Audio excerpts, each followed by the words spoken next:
Welcome, everybody.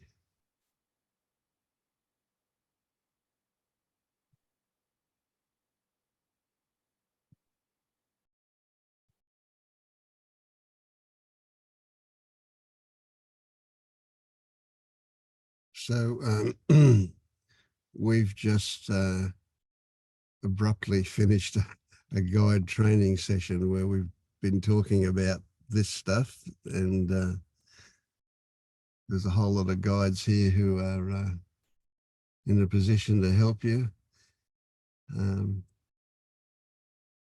Declan, you're a new face here. Tell us where are you up to in this journey? Oh, hi, Vince. Thanks for the invite and the link and everything.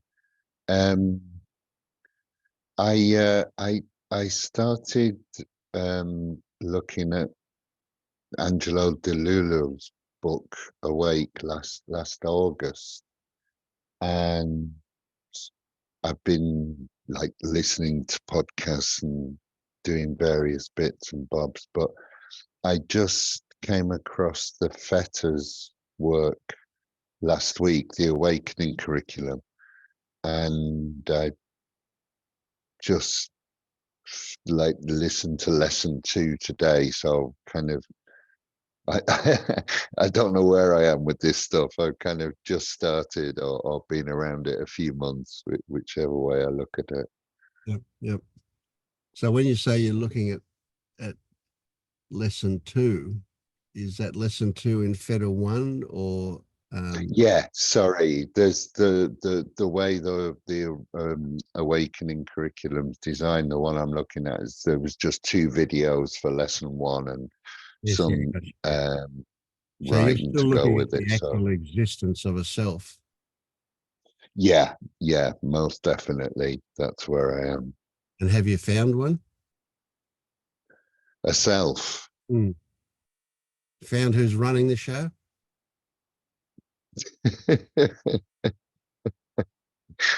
I don't know how to answer that question anymore. Have you looked? Yeah.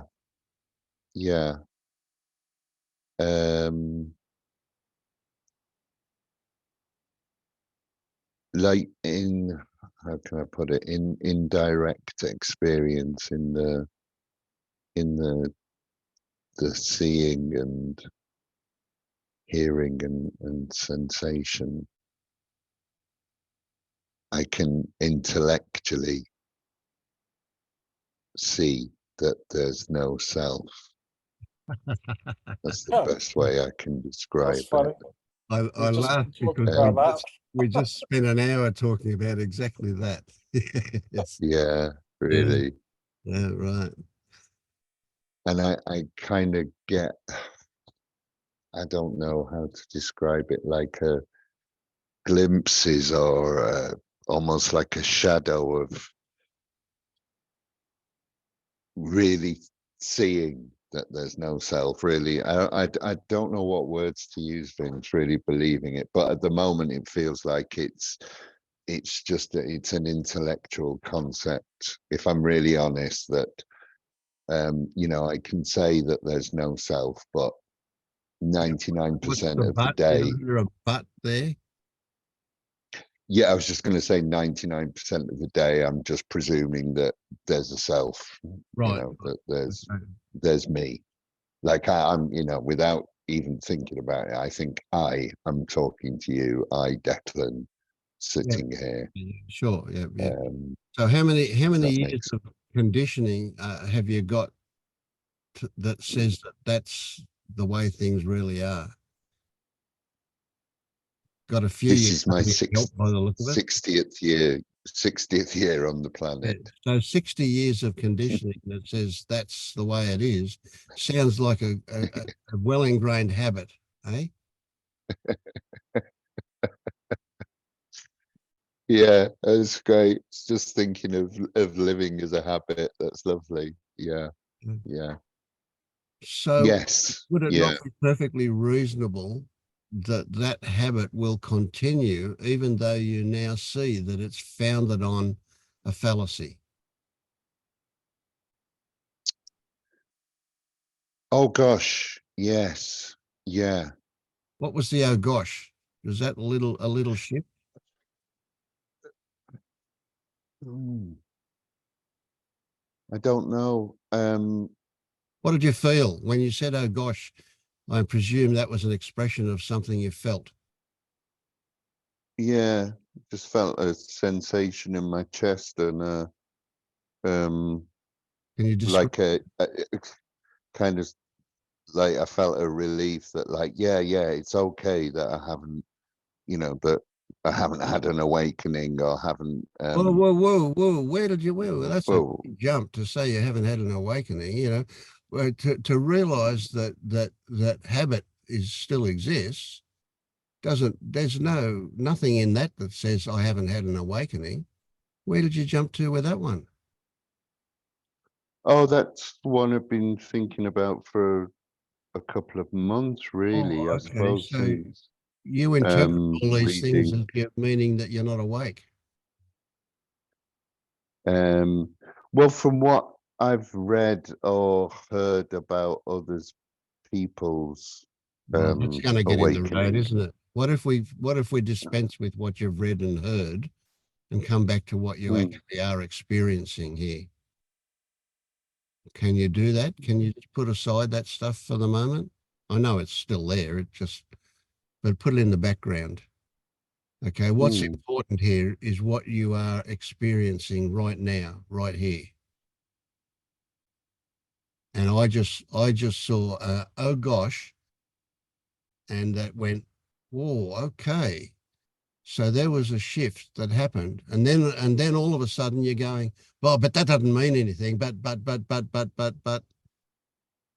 right? mm. That's also habit.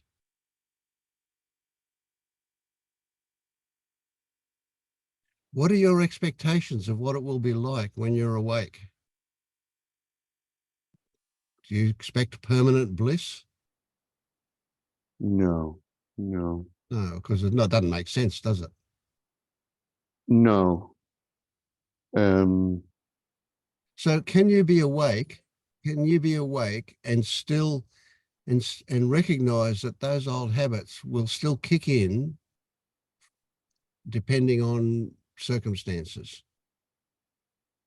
But that they don't mean that you're not awake. They are just remnants of the old way. And they will change over time. yeah, To expect them to that, disappear, to expect 60 years of conditioning to disappear in one flash, that's pretty crazy, isn't it? uh,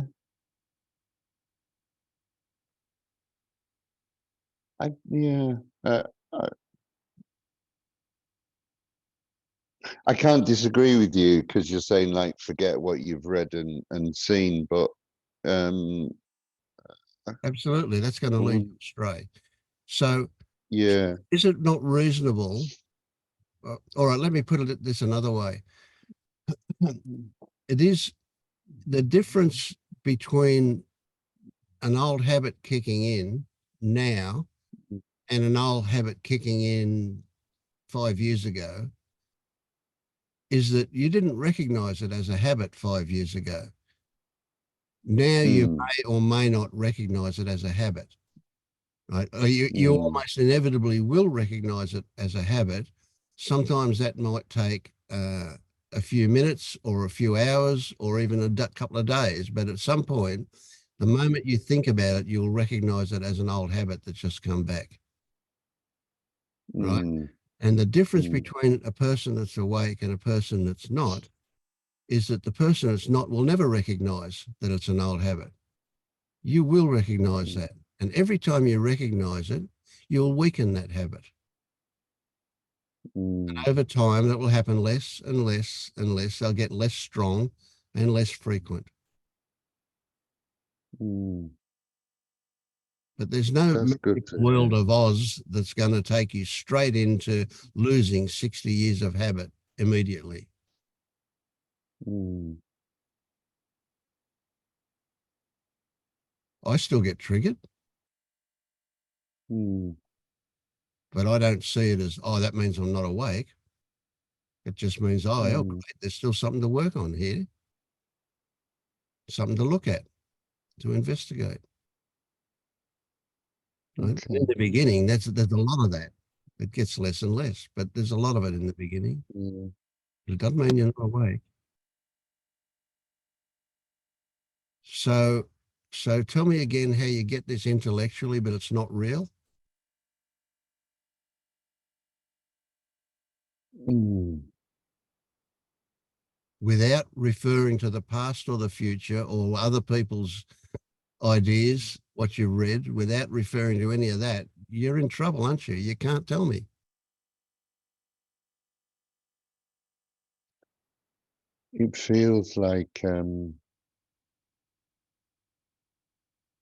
it feels like I don't, that there's doubt that I don't, Okay, where's this doubt? I want to know where it that is. How do you know you got doubt? that Is and is it your just let me thoughts? Is it a finish. feeling? That the the idea of no self is something that I'm investigating or You know, reading about or there's absolutely studying zero. or There's 0 point. I practicing. know I keep interrupting you here, but And that, I yeah, don't want you do. I don't want you to get off on a thought track. You know, you just said the uh, idea of no self. You're investigating. All right, this is not an idea. We're not talking about an idea. You can get lost in ideas so easily. What we're talking about is actual. What is there an actual self running the show anywhere? Can you find it?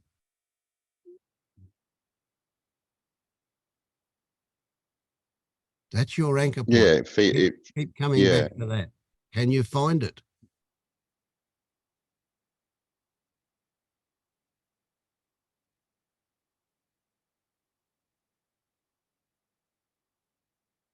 yeah, it feels like there's a self, like there's a self either behind my Okay. face or behind my chest. Where is that feeling? What is that feeling?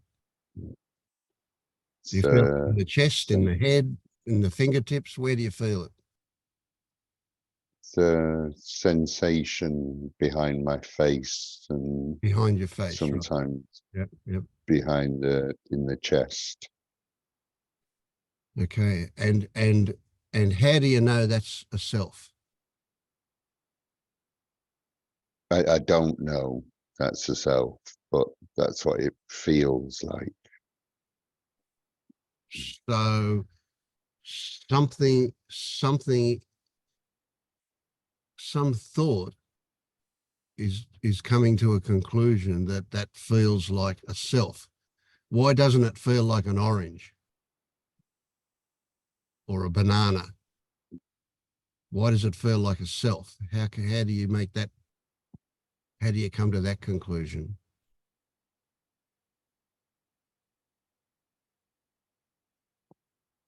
I mean, it's a bit ridiculous to think that the sensation behind your face is an orange or a banana, but Mm. how do you arrive at the idea that it's a self?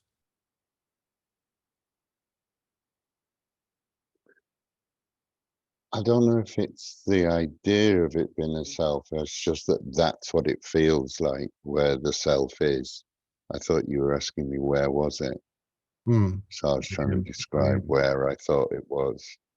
yeah. But there's a presumption here that that that feeling is a Mm. self. Yeah, yeah, that's a presumption. Yeah, yeah. Like the I know it's semantics, but there's no, the self is a concept, isn't it? It's not a,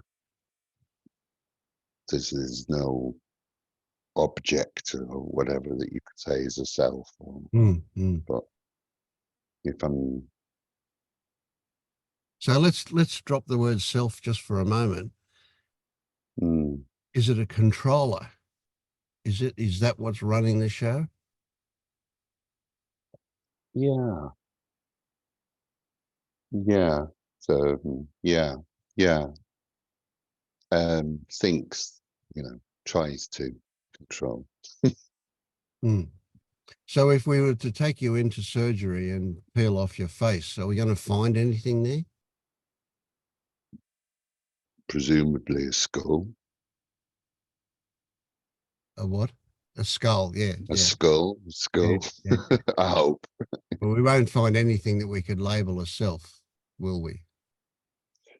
No, I was even kind of thinking that, like, why do I think it is? It because the brain's there, and the brain's got these, whatever happens in the brain that produces thought, or, all of that. And just, Yeah. I don't know, it's just when I try and It's a do cultural various thing too, exercises. in the West, we put it in the head. If we were one of many Mm, different indigenous tribes, we would see it in the chest rather than in the head. But mm, so it is a cultural mm. thing. Yeah. Um, so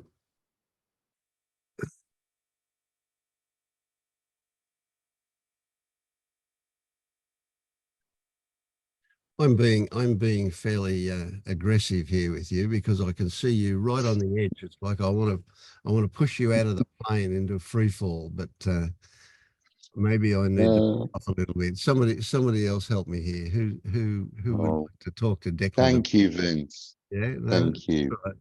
We'll come back. Uh,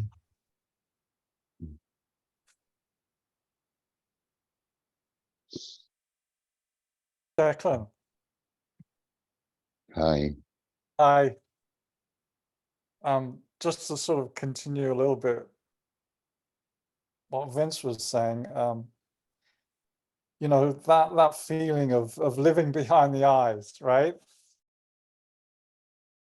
And I know, you sort of, what you could try is try and look at another part of your body, say your knee, and just see what sensations come out of that, if any. Do you have a certain feeling that's inside your knee that's different from the feeling that you have inside your head?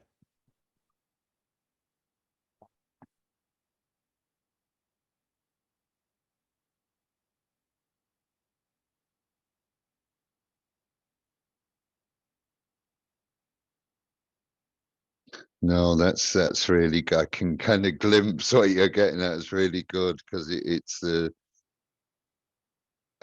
really hard, but I think the sensation's just the same. It's just the sensation, and the rest of it is An idea. whatever cultural idea. Yeah, but it just feels so bloody strong sometimes. Excuse my language, but because I've been doing certain, like, the mirror exercises and things, and just staring at the reflection and going, it's me, and but kind of getting a glimpse. But that was, yeah, if I go to the knee.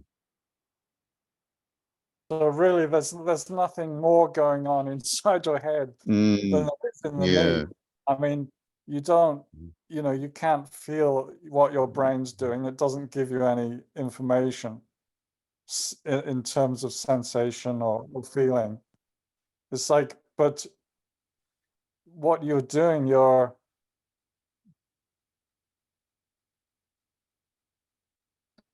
grafting a I, thought on top of what you think you feel and deciding that that's you, right?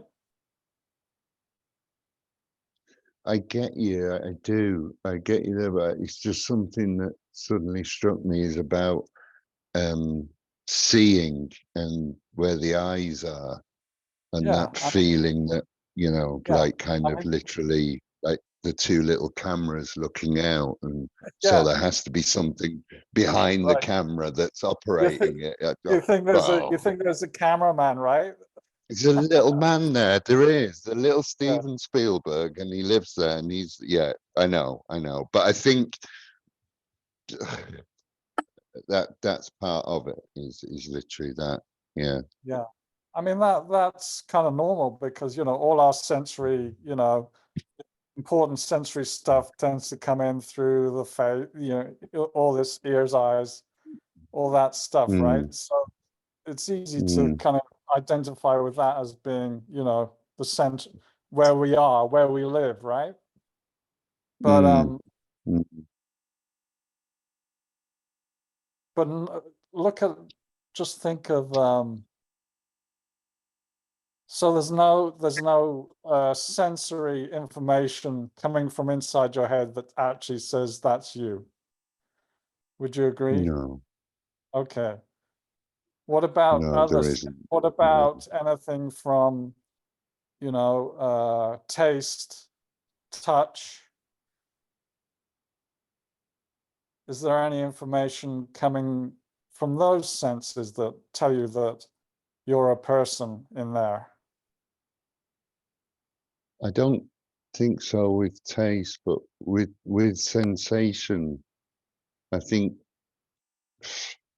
I don't know how strong it is until you ask, but then I think, oh, but you know, the feeling of the feet on the floor and the butt on the chair kind of reinforces the body shape or sensation that sometimes when I kind of close, if I really have to close my eyes, I have to block out the visual and just notice sounds and notice sensation. Sometimes I can kind of feel the boundaries blur between the body and whatever else I think is there. But often the Why don't you try sensation this? of the body Yeah, is try this. there. Why don't you close your eyes? Just close your Mm. eyes and see if you can feel through sensation where your head ends and what's beyond, you know, where your head is and what's beyond. If you close your eyes, can you actually feel a margin? Or is You it mean it's like the like, boundary of where my head yes, ends is there where actually a boundary through sensation? is it a vague one, you know, but Are you sure? it just feels like there's a sensation on the back of my head, and yeah, it's not kind of consistent like a head shape. Like can't tell where the end of my nose is. Um, couldn't really say where that I could feel my ears say, but it's kind of a sensation around the face and around the cheeks and a sensation somewhere around the back of my head. But it's not kind of perfectly head But shaped, I'm sure. does that sensation have a name?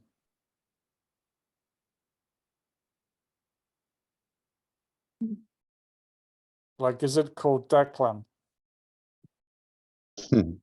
No, No. no, no, no. So you're relying on a sensation that has no name, but you're interpreting it as being you.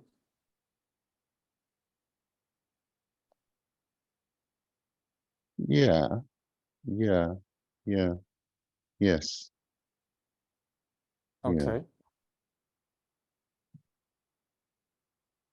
How do you feel about that? Well, I'm interpreting it as being kind of part of me, but I wouldn't give a sensation my name. I wouldn't call a sensation Declan. Oh, sorry, But I'm being. don't you see that that's actually what you're, that is actually what you're doing? Hmm.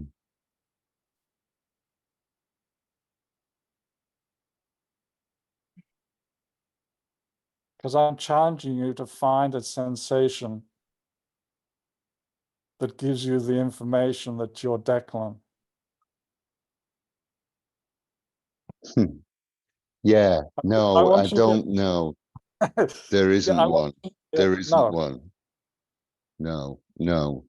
But it's what I was trying to do is kind of a collection of and it is ideas, it's thought and stuff that when I see it or feel it, I think, oh, that's me.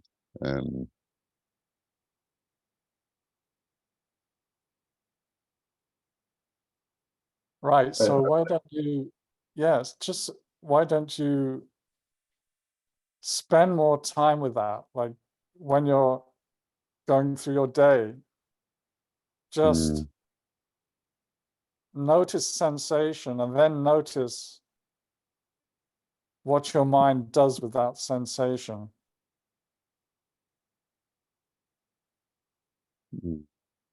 Does it put a label on it, or does it just, or are you able to just have a sensation with no name attached?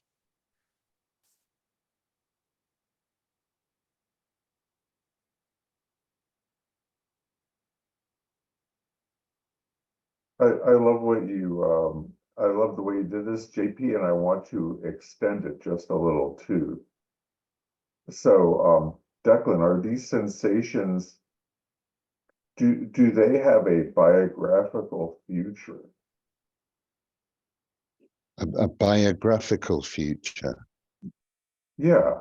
Is there some story about a future that these sensations have information about? I'm not sure I understand the question. Sorry, Jeff, I'm being a bit dim. So I- when you think of Declan and Declan's life, and Declan has a past and Declan, do these sensations tell you anything, however small, about Declan's past or future? I don't think so. I've never thought of them in that way. No, no. I mean, maybe if I've got like a pain in my toe, I kind of think, oh, there's that old pain again. But no, I don't think I associate sensations with ideas of past or future. I don't think so, anyway. Yeah, so observe that there's no connection really. These stories that that are the story of Declan, they have, and the sensations that are happening in the moment, they're just not related. Yeah, yeah.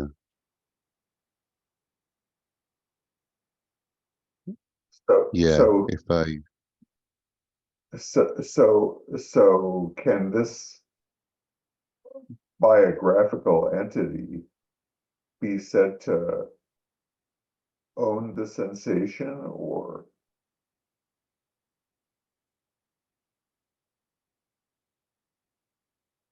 I don't know, owns a funny word. Yeah. Do I own the sensation? I don't know, like now I've got an itch on my back, so I immediately went to scratch it. So I think just, yeah, the only way I can is just automatically, I think that the sensation is a part of me.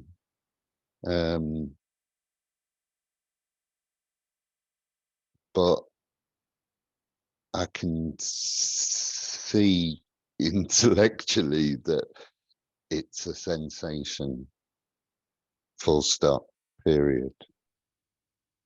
But yeah, the story I make up is that it's a part of me or connected to me, or without kind of really knowing what me is, apart from more thought and more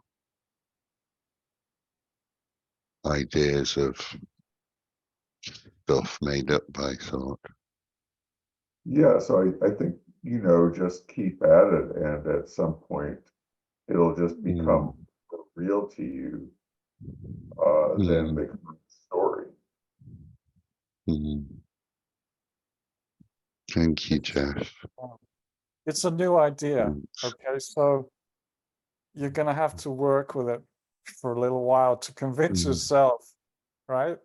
Because although I think you have a glimpse that it might be true, you probably don't totally believe it at this point. But if you spend a few hours, observing, say, okay, what's happening? I'm looking at a cup. What do I see? Am I just seeing, or am I looking at a cup?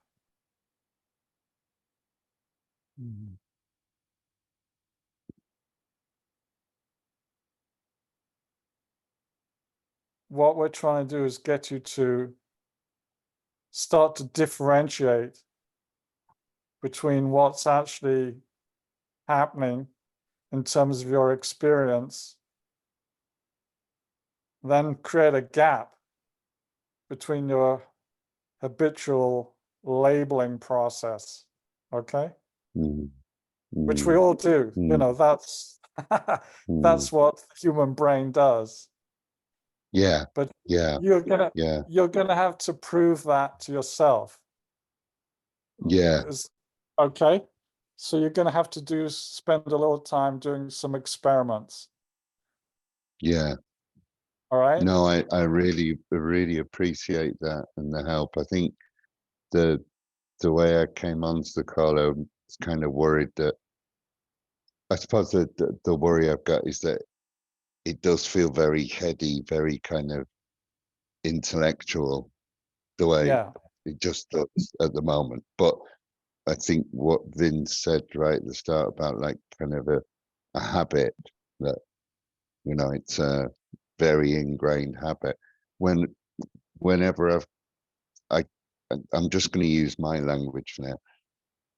I kind of lose myself in thought, daydreaming or whatever. When I've come out of it a couple of times today, I've just kind of smiled and just thought, "Oh, you were gone then, weren't you? did you have a nice time?" It's just fun, and that's really nice because although I might have done that before, kind of like, "Oh God, what was I thinking about?" I'm trying to really consciously see, like you would, whatever I was totally lost in a story then, and didn't even see the shapes and colors, never mind label them as buildings or people or anything. I literally wasn't there. So that's just Declan, I'd really like to emphasize that is brilliant. Is absolutely brilliant stuff. That's how you will change the way your brain works. That recognition that you were lost in thought is just huge, absolutely huge. And it doesn't matter when it happens. It might happen quickly or it might take a while. But when that recognition happens, celebrate it. Celebrate the fact you saw that you were lost with a laugh. That's the best way you can celebrate it. And that will change your brainwave really quickly. Yeah, you'll develop new pathways in your brain. It's brilliant. Absolutely good stuff. Yeah. And I'll give you a meme to take away with you for the moment. But this is certainly not finished. But the meme is this: 100% of your thoughts are bullshit.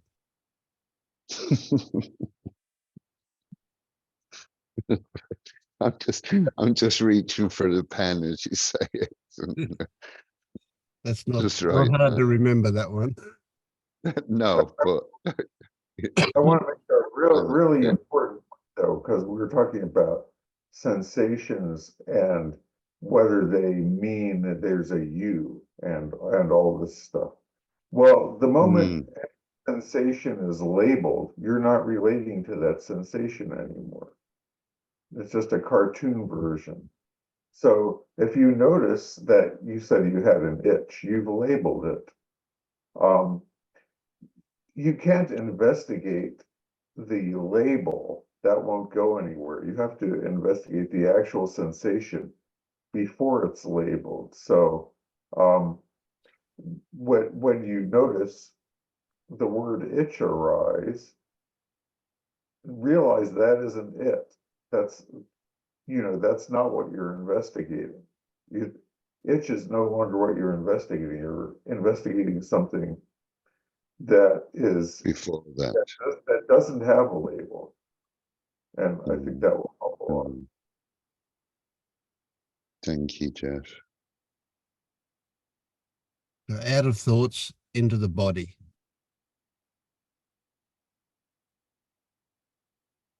Gosh, thank you, guys. I wasn't expecting all this guidance and help straight away. I thought I'd just be sitting in the background and like. The background. No, I'm really grateful. I'm really grateful. Thank you. Thank you. You're welcome. Yeah. And you're right on the edge. I can feel it. I can feel that. Good stuff. Yeah.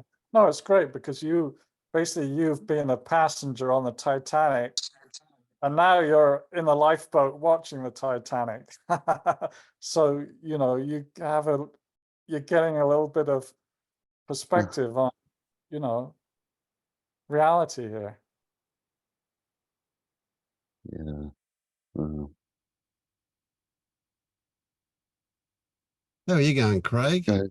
You're another new face here. Where are you up to with all this stuff? There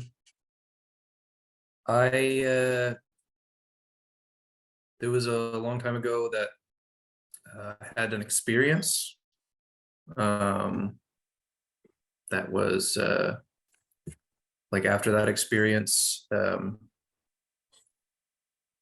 old habits and things like that, what I took myself to be wasn't so set in stone, I guess.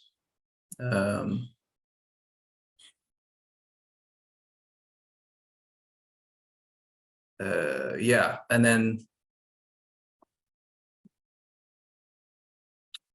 I think just intellectually talking about it now, maybe there was some sense of like space. There was a sense of like there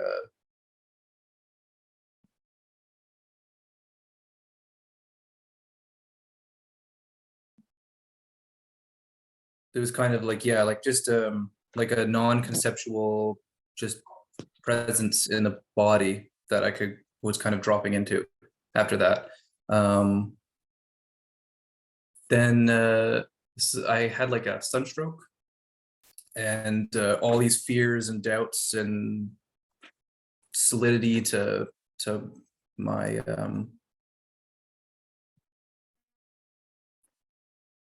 the like kind of narrative in my head, I guess, kind of came back, felt like it kind of locked back in. And I was afraid there, like actually this stuff you were saying at the beginning, maybe, or maybe I was watching a recorded session, was something, I think there was something of like an awakening then, because as much as I was doubting and still have doubts and still, like, as you can probably tell, like I'm jumping to the mind a lot for answers and things like that. There's still that kind of background recognition that is what I'm doing. And recently, so to kind of cap it all off, recently, I had something just really sad happen. My cat died, who I loved a lot. And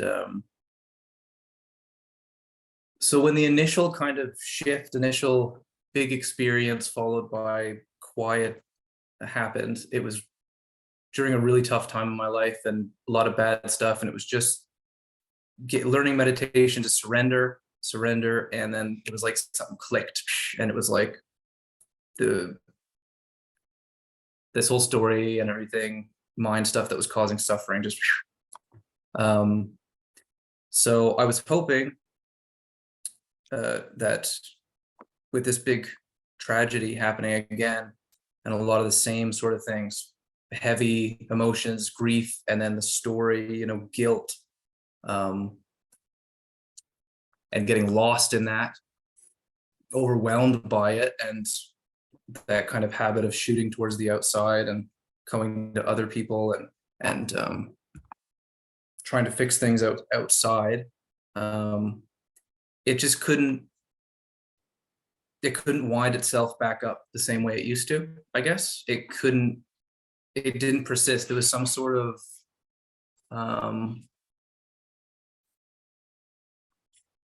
it was like there was a valve or a hole or something that was like, there was no way not to recognize it as I'm lost here. Like as much as I'm in the story of like, oh my God, you know, how could I let this happen? Yada, yada, yada.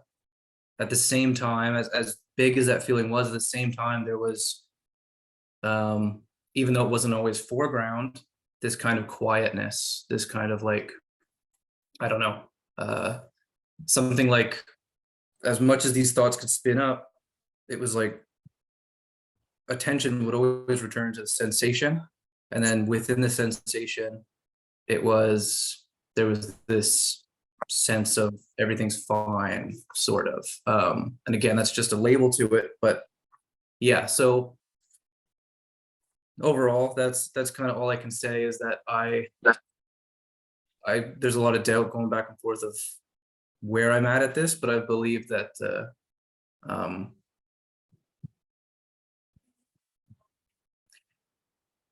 right now it's just piecing apart like where the habits are. Like when I said I believe there a second ago, it's like, it's just like a feeling in the chest related to the thought I just had. And at the moment, it's just, I'm just kind of trying to figure out like where these connections are. Why is there this tendency still to go to the head for answers, to split everything and weigh it, and and also how to kind of feel things, I suppose, fully still, without getting caught in the thoughts, but also without ignoring the thoughts, because there seems to be like practical value. Stop. Yeah, I'm going to go to sleep. The overall feeling I'm getting, you know, like what you were saying is good stuff. You know, I liked what you were pointing at there, but somehow my feeling was, oh, is he going to stop talking soon? You were confusing yourself.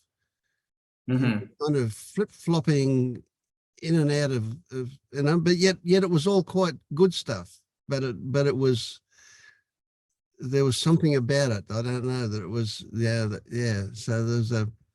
so my overall feeling is that you're overthinking all of this stuff. You're confusing yourself with it.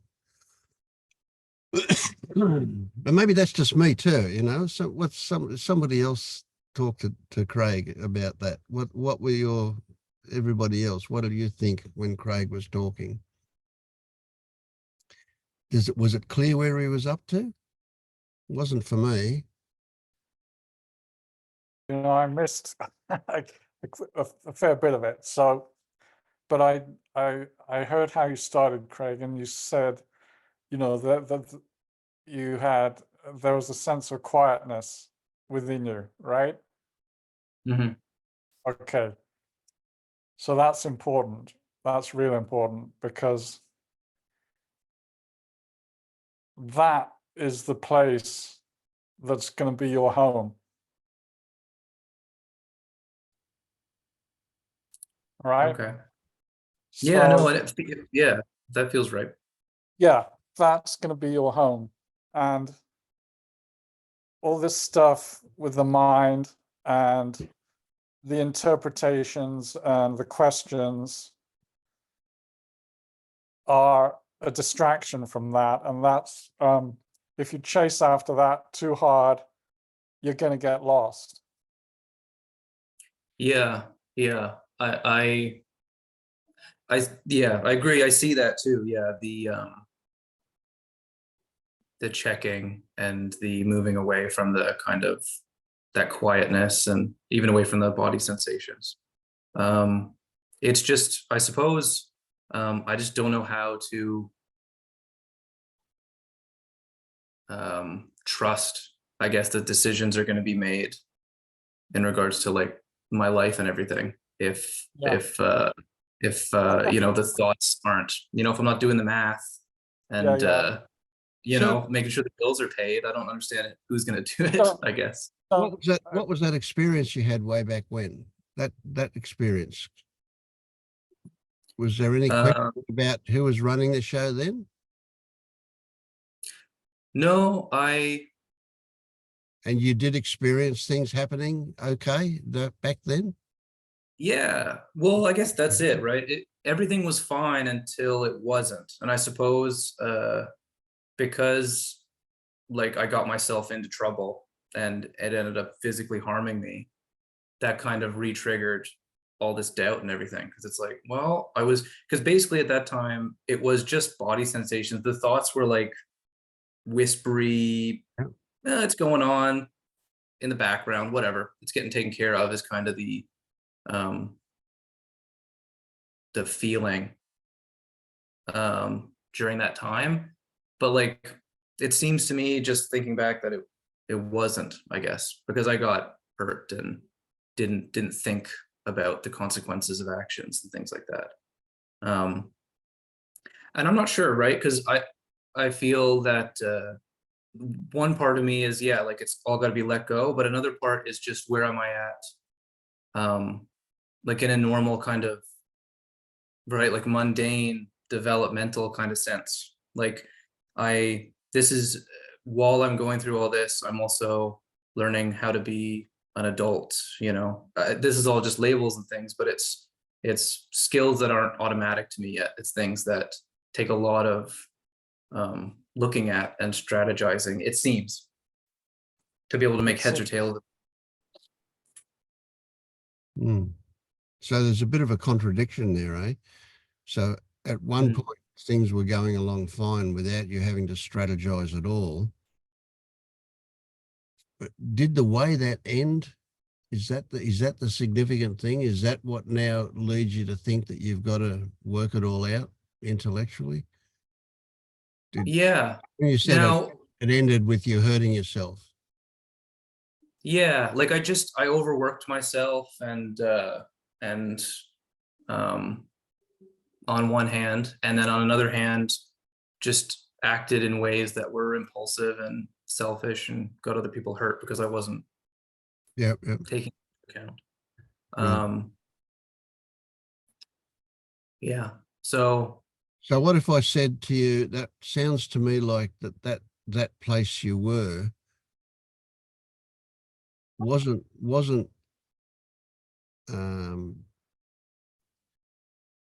it was partial. You were only seeing some of the reality of things. That there was more to see that would have taken you out of that state where you did that. But yeah, but now you've flipped back the other way, and now you're going, well, I've really got to manage everything, micromanage everything. Otherwise I'm going to get hurt again, or what? Yeah, I guess that's a fundamental belief. It's less so much about me as just the others. Like, I've got a family now, and it's yeah, there's a lot of things that I've got to manage, I guess, like on a day-to-day. And I was also interested when you said that you need to learn some adult skills. Yeah. I found that one rather interesting. So what is it you don't know how to do that you're calling adult?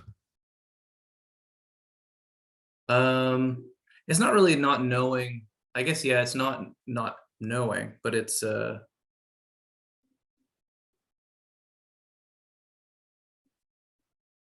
not trusting, maybe. yeah. You know what? Yeah. That's it. It's that I haven't done it enough to feel confident doing it. Like if it's something I'd done 100 times, if it was, yeah, exactly. So I suppose, is it, this is intellectualizing, but like, I suppose the feelings don't need to be directed into the story of me having to be kind of here managing it. I mean, they're likely just feelings of doubt around kind of the uncertainty, because it's new territory. Would you say that you feel somewhat inadequate to the life situation you're in now? Yeah, like So, okay, wait, don't, I don't need an example. Where do you feel that inadequacy? How do you know it's inadequacy?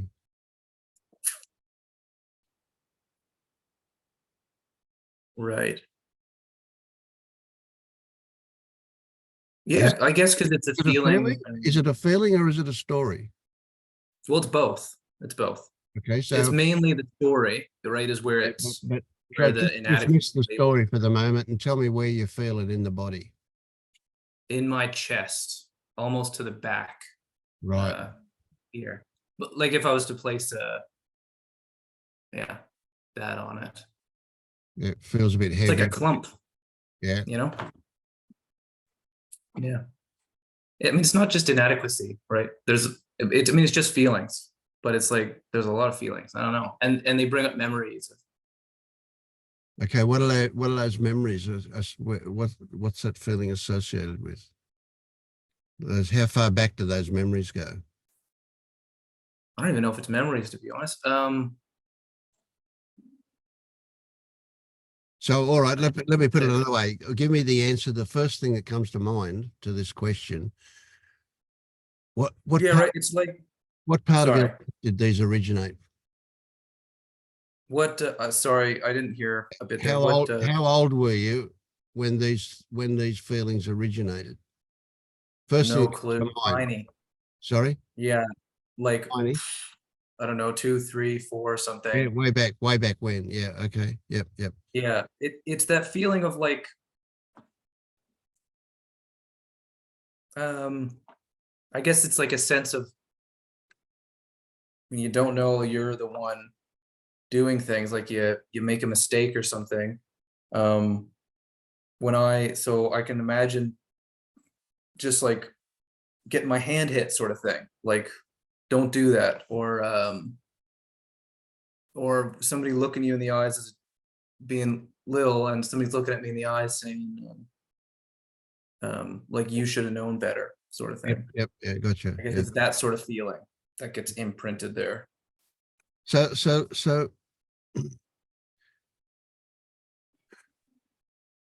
can you appreciate that? Let's imagine that originated as an infant being told they were naughty in some way, right? But that exists now Mm. in you.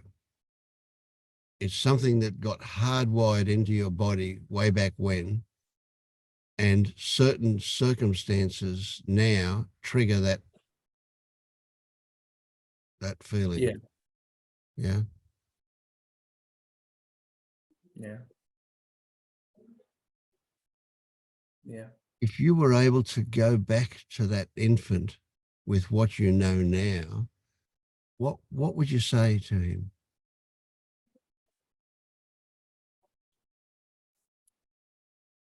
Here he is feeling that feeling for the Right. first time ever. You know, it's been triggered, that feeling, and you're able to visit him and tell him something. What would you say? Yeah. Yeah. It's okay. It happens. You know, it's not your fault. Yeah, exactly. Yeah. Yeah. Yeah, I feel that, right? Yeah, Yeah. It's big stuff. We carry this stuff for a lifetime and don't even realize, because we think it's got to do with the present situation, but it's in fact the past in the present. It is the present, but it's the past in the present. Yeah, no, I can see, yeah, it's just, yeah, the pattern makes the alarm bells go off or whatever. And here's a That's gift it, for just you. like that. Here's a gift, and that is time doesn't exist. Time is just a conceptual overlay that we put on things. Mm. So here's a classic example for you that all those years ago and now has no space between it. But anyway, that's another one, but that's jumping ahead, but that's a brilliant observation you can make right now. Yeah. No, yeah, that's beautiful. Man. So I guess that's it, eh? This is just, I'm reaching out a little bit here, but actually I had a question. Just feeling, is it enough to just feel the feelings when they come up? Does it seem to me with the grief and all that, that just as I felt it without the story overlay, feeling it as big as it felt, it just seemed to. Yeah, that happens. Yeah, exactly. It'll just pass through you if you don't resist it or try and push it away. It'll just go through you, those feelings, sensations, because that's what it's going to come down to. You're going to have sensations, chemicals rushing through your body are going to make you feel a certain way. And if you don't, try and avoid that, they'll just keep going, and it won't harm you. Right. So Yeah. a technique that you can use that is pretty good stuff is recognize when you have a feeling, that a feeling is a sensation plus a story, and that what you really can do is to hone in on just the sensation component. Where is it that you said that beautifully about that clump, and you could isolate that. You're able to do it. I know from that example that you're able to, right? But when you say clump, what you've got to do is immediately go, oh, that was a label. What is the feeling itself? What is the sensation, the pure sensation? Where is it? What does it feel like? Is it changing, etc.? Just looking at that underneath the label. Dismiss the label because, as somebody said, that's the cartoon overlay. Go straight to the sensation and just sit with that. And what it'll happen is it'll change. It'll probably dissipate, but it'll change. And the one thing for everybody here to appreciate is that pure sensation contains no information. There are no instructions inherent in that sensation. They're all additional stuff we bring to it with our mind. That's what turns a sensation into a feeling or an emotion, the stories that we attach to it. So just head for the pure sensation and life will change. Yeah. So Craig, the other thing that can help here, just taking it another step further, is to really be curious about what is true here with regard to the sensation. So feeling into it is so important, but feeling in with this real pure intention of saying what is true here about the sensation in the most basic form. As Vince and JP were saying, where is it?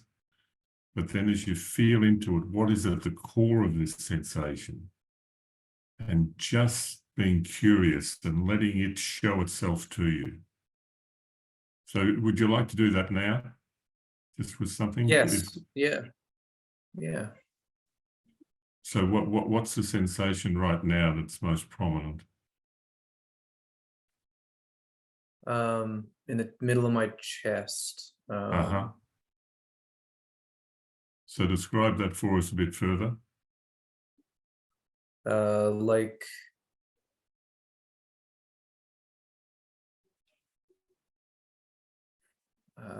don't know. This is like trying to look past labels, then trying to add a label at the same time. Absolutely, yeah. It's certainly a bit of a paradox, and what we're really doing here is labeling it in the most basic way that we can in an attempt to communicate. So, you know, is it hot? Is it warm? It's warm, okay. And is it a fuzzy warm, or is it a solid warm? Is there even a color to it? Is there a texture to it? Right, yeah, like a slippery warm. Slippery warm. But also like there's solidity. Right, okay. See how we're getting to the truth of the sensation now in very basic terms? So just sit with that and be curious. Is there an edge to it? A little bit. Where's the edge? Where's the edge? On the inside, back behind. On the inside. The inside of what? Almost like it's connected to my throat from my chest. Okay. So there's an actual edge? No.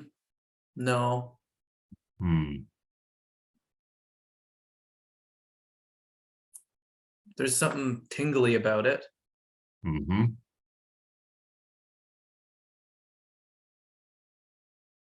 Is it concentrated? Is it concentrated in a ball, or is it spreading out? A ball, but it's not stable in one place. Wobbly, or just moving? Like just fluidy. I think that's where the slippery, it's like a piece sloughs off one side and moves to the other, something like that. Right. Okay, just stay with that. Just stay with it.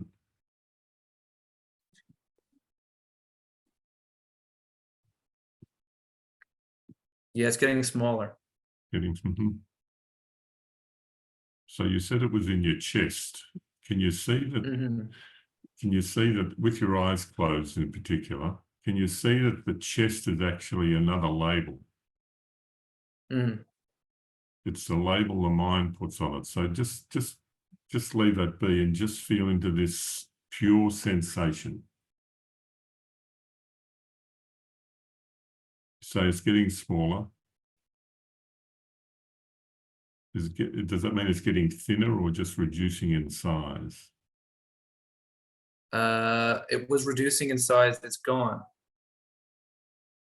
Gone altogether? Or whatever the clump was is gone. There's just interesting. Still a feeling in the neck, or like I need to swallow. Okay. Just feel that swallowing.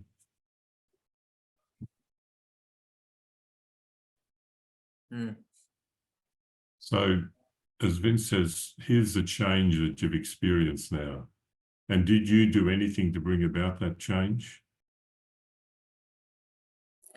There's a sense that I move the attention, but apart from that, no. Right. So I don't know whether you've heard this before, that all that is needed is clear seeing.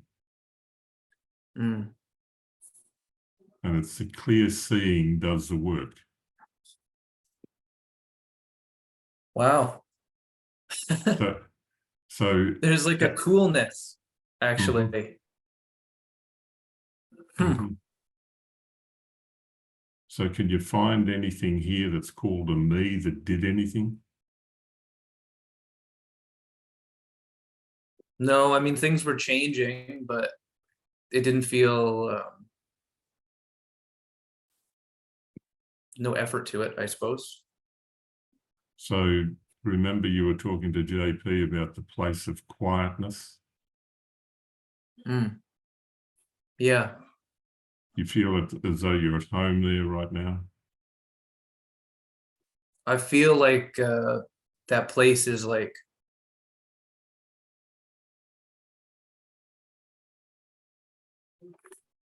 permeating the sensations. I don't know. Like Okay. it's within and behind. I don't know if there's, I can't see like a me there, but Right. it feels, honing in on that makes everything feel a little bit, I don't know, lighter.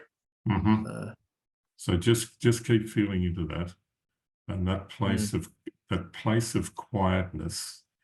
Can you find any boundary between that which you label as you and that quietness? Is there any boundary?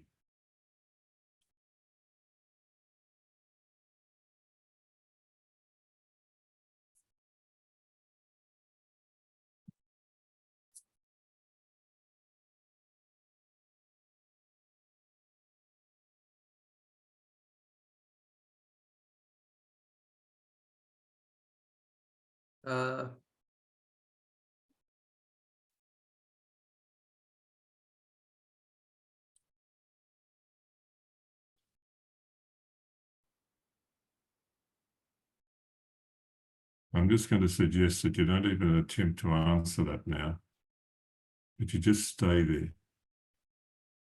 And when sensations come up, just be curious about them from that place. There's a bit of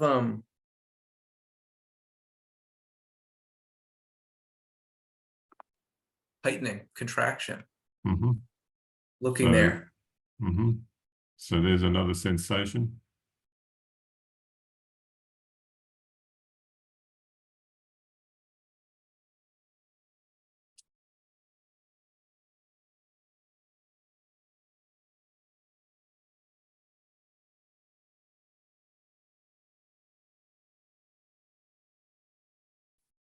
There's nothing wrong with anything. Beautiful. Nothing wrong, nothing right. Just is.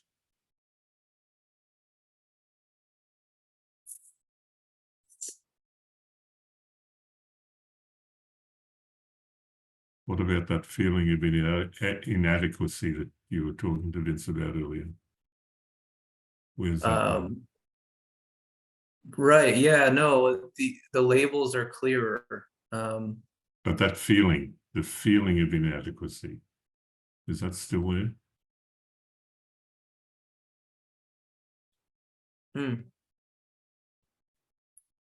A little bit. So feel into that. How would you describe the sensation that you're putting that label on?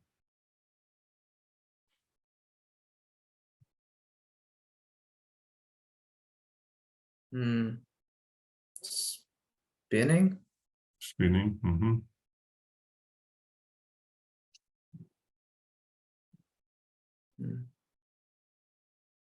Heavy.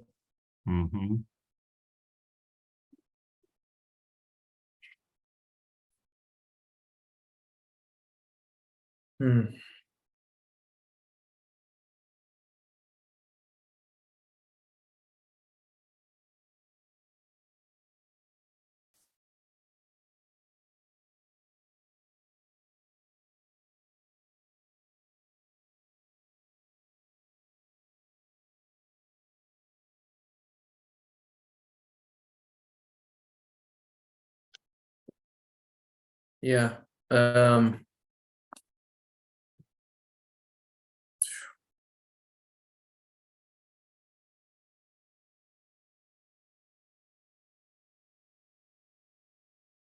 a sense of disorientation. Sorry, doing that.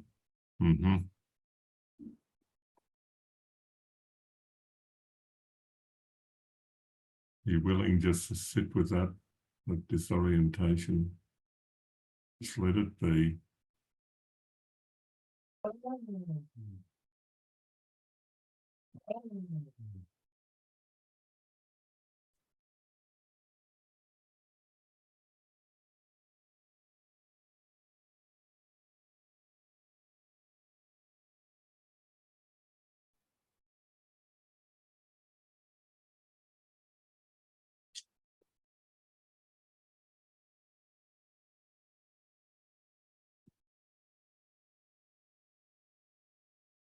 Anything happening?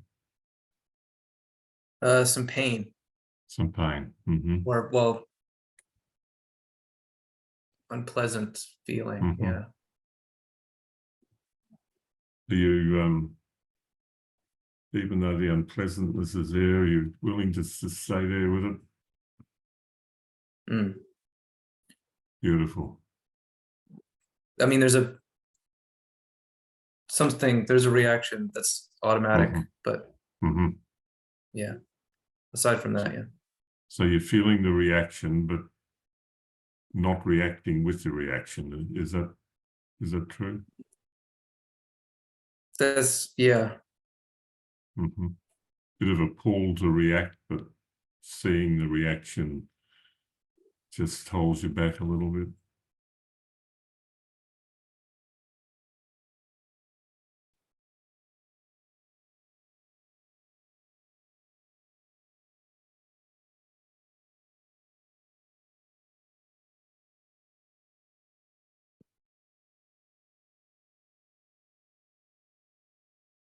Hmm.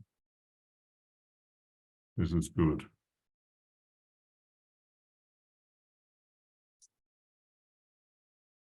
So Craig, while we continue the call, perhaps if you're willing just to continue to sit with this, and this is this is a present moment unfolding continually, and this is what we call experiencing, not just the experience, but the experiencing of the present moment. And just being willing to sit with this sensation as you did, this is the portal that the further in we go, the more we can't describe it. But this is answering the call, what is true. So being willing to sit with this is there's such beauty in this. So see how we go. All right. Yeah. Yeah.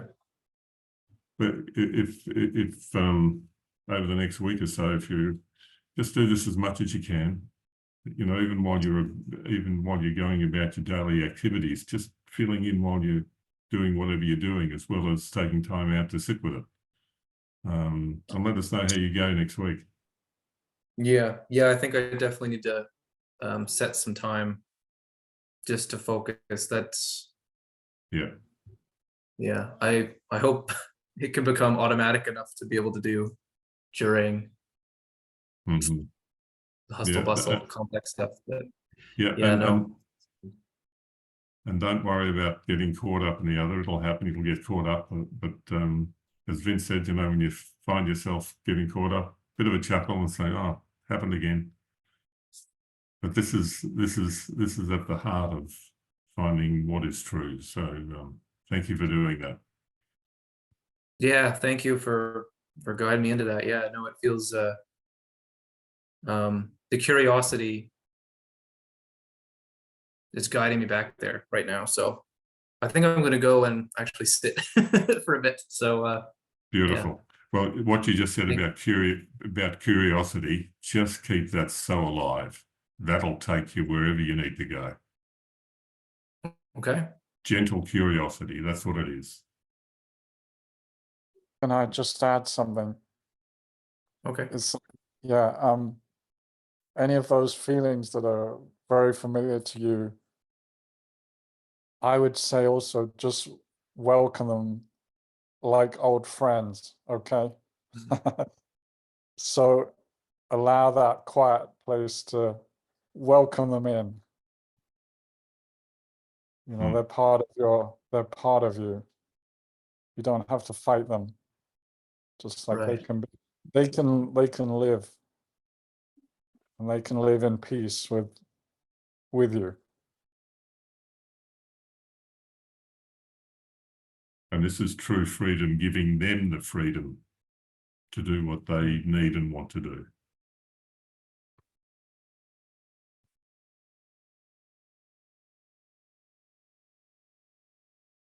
I think I can feel that, yeah. That perspective, the seat to take, I guess. I don't. Just watch when the mind kicks back in. Its job is to divert you away from your feelings. So, Mm. and it thinks it's doing the right thing by you. It's your friend. It's trying to help you. It's just misguided. So just when the mind kicks back in, just say, okay, give me some space. Go into the background and go back into your sensations. Yeah. Yeah. Especially for this, I see. Is there I can't imagine you guys who have been at this a while. I mean, there's still thoughts, right? Like, how do you do math without thoughts? Oh, yeah, you can believe do all that rubbish. stuff. You can, yeah, still do all that. Yeah. That can, Okay. you know, you can still do brain surgery if you have to. It doesn't, you know, you're not going to Okay. lose anything. Yeah. All right. Okay. Don't I worry about wanted it. to add, I tell I you, you wanted wouldn't to believe add some of the in rubbish that thoughts. sense that, you know, none of what we're just what's happening here and what we're doing, none of that is opposed to neither to problem solving nor to learning in the conventional sense and growing in the conventional sense and maturing in the conventional sense. The only thing this is addressing are the place where we get caught up in stories of efforting and stories about something that's wrong with somebody that has to be fixed. So it's essentially, all this is dissolving stories that are causing straining and suffering, but it's not in opposition to maturing, learning, problem solving. Yeah. And also there will be thoughts coming that are valuable. You know, sometimes you sit with sensations and memories will come up and you'll feel it inside. Like you'll feel this is part of the richness that now something connects, you know, a memory and a moment from now, or you might suddenly get some constructive insight into something, you know, and it's just so yeah, so this is not in opposition to any of that. It's basically addressing the places where we get stuck in some kind of story that is causing suffering. Yeah. Okay. Yeah, I think aside from looking, I feel like that determining the useful thoughts, the good thoughts from the ones that are going to lead to suffering. I feel like that's something too. Yeah, you don't have to do Yeah, that. hang on, just that. So when you say that, you could go in two directions. You can try and figure it out, and then you're down the rabbit hole of philosophy, basically. Well, Right. yeah. Or you can feel and learn. You can trust there's going to be, which I think you can connect to. That's my sense. Like you can feel into it the way you've just said and felt now. And I can sense the genuineness every time you get an input. I can just, you know, it's palpable how you sit and you feel. Right. So, and you can use that sense with the thoughts that come up. So it's not about that you get a finished book plan about this is the constructive thoughts, this is the not constructive thoughts, right? This is stories. This is stories that are useful or not. Every nice map is a story that might be useful. Okay, but you feel into it, and you let this learning happen. Yeah. And it's not, so it's not just pleasant, unpleasant. It's not just the thoughts that have that drawing quality to them.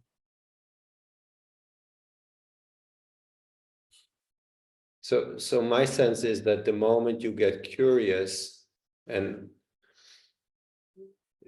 you have that, you get curious about it, the felt sense of when am I just getting thrown away, and when is it just part of the clarity unfolding, right? Or part of my care for my family unfolding.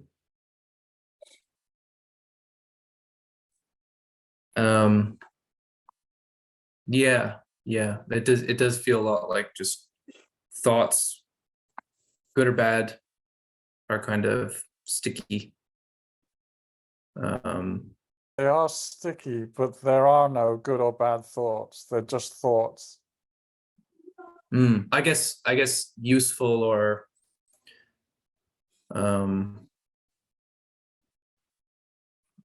non-useful, but no, I see, like, even just then example thoughts crossing my mind, and it is a feeling that kind of gives the thumbs up or thumbs down.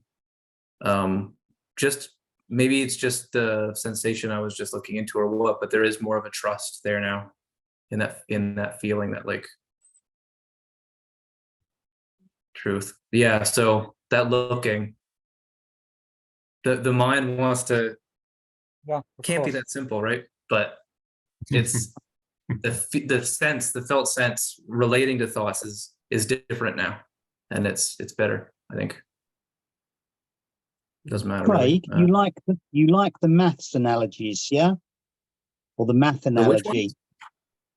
Well, any math analogy. Say, for instance, you're trying to solve a problem and it's an algebra problem, yeah? And you know algebra, great. Yeah. But if you're trying to solve a geometry problem, you learn geometry because algebra won't work. But you don't forget the algebra. You still know algebra, or you know geometry, or you know differential equations, or imaginary numbers, yeah? And you learn new tools. When you learn the new tools, the old tools don't disappear. But you know which one to apply in any situation. Yeah. There you go. Try that.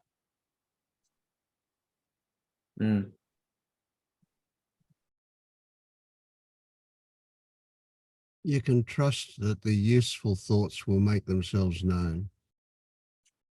But a good starting point is they're all bullshit, every one of them. Yeah. But I mean, yeah. I don't think I can take that stance now. Look while looking, yes, of course. But in daily life, man, so many thoughts per second. Daily life takes care of itself, and daily life, all that stuff you've learned all those years ago, all that, everything that you've ever learned, that's useful in daily life. You don't need to worry about that. It'll look after itself. You'll know how to get dressed and go to the toilet and attend to others and all that stuff. That all happens quite automatically. No worries at all. Yeah. I want to say something that's possibly controversial, but it seems good for me to say it now. In my life, there was a before and after, and before there was the idea that I had a past that I could regret, that I had a future that I could be anxious about, that there were good and bad people, that that volition was a real thing and mattered. And then after there are a whole bunch of different thoughts, which I realize are just thoughts and aren't ultimately true, but they make life so much better. These thoughts are the opposite thoughts. There's no past to regret. There's no future to be anxious about. There are no good or bad people. That what I take to be an intention or a volition is just an explanation that arises after the fact of a process of natural unfolding that's spontaneous and universal. Then life is so light, and there's so much room for appreciation. So I'm not suggesting adopt these thoughts or, consciously counteract the other thoughts. I think what I'm saying is that in the process of careful investigation over time, things can be seen that naturally allow one to relax into new thoughts that are very helpful in life. And they don't have to be held as firm beliefs as I used to, but the thoughts are still there, and they're really useful guides when I'm getting off track. I see, like thoughts being almost like an escape hatch, like They're all they can a break the diversion. pattern from the inside. Absolutely. I don't know what you mean by an escape hatch. I had more in mind that, well, what do you mean by an escape hatch? Something, if the habit is to go into the mind and like identify with the stories there, having that impulse to, constantly reminding yourself whenever thought A appears, flipping it around to the opposite, seeing which one feels better, kind of bringing attention back to that feeling judgment, and then it kind of brings you back there. It's like a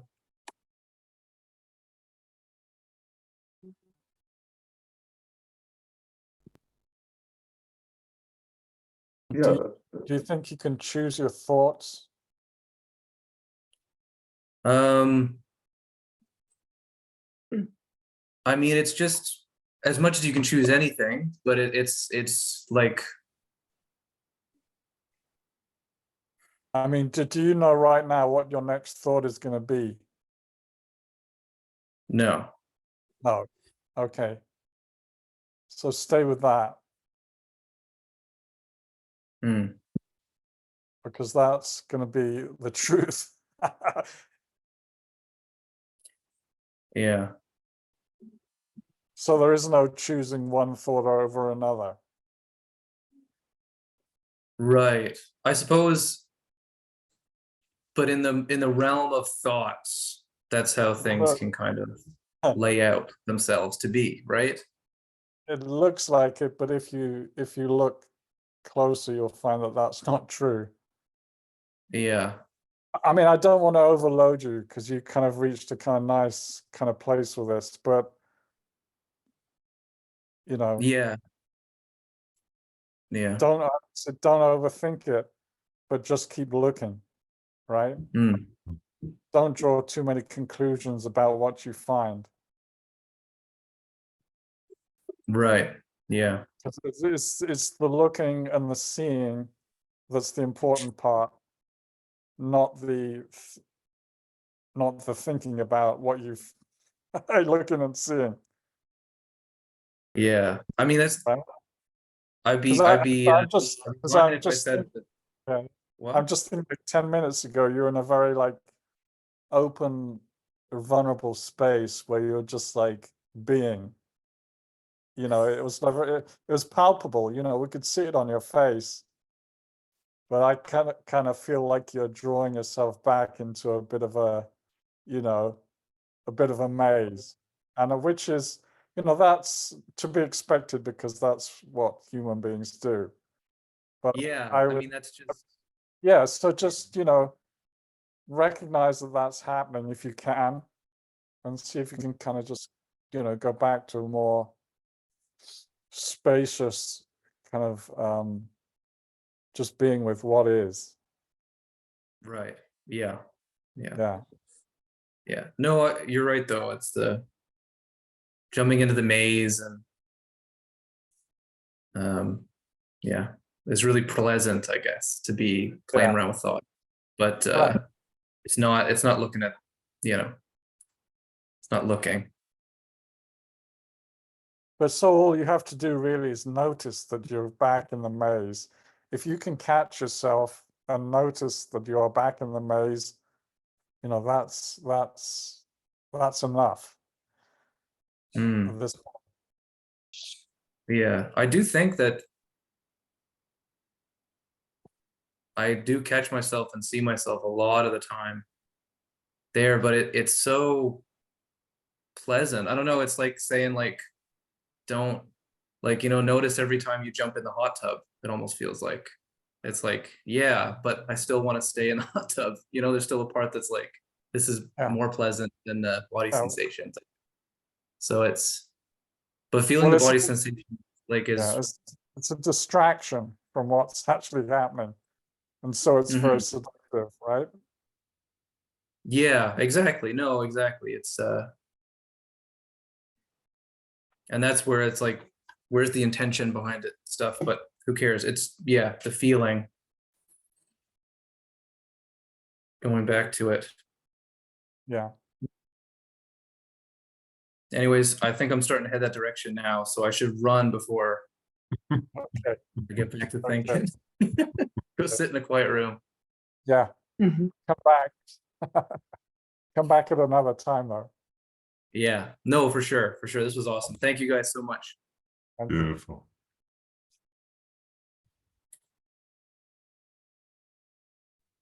Jeffrey, I'm kind of drawn to ask why, what was controversial about what you said? You started your comment by saying this may be controversial. So, you know, as Vince loves to say, all thoughts are bullshit.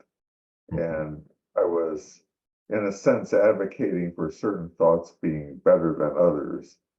And, you know, that it's just a way of speaking or a way of pointing. Yeah, okay. Does that answer the question? Yes, it does. Yeah, because I think, like Elad was saying too, that thoughts are, they're such an integral part of experience. I mean, that's a technical way of saying it, but they're there all the time. And while they're not true in and of themselves, they do point to things that that are true. So they do have their use. There's no question. Yes.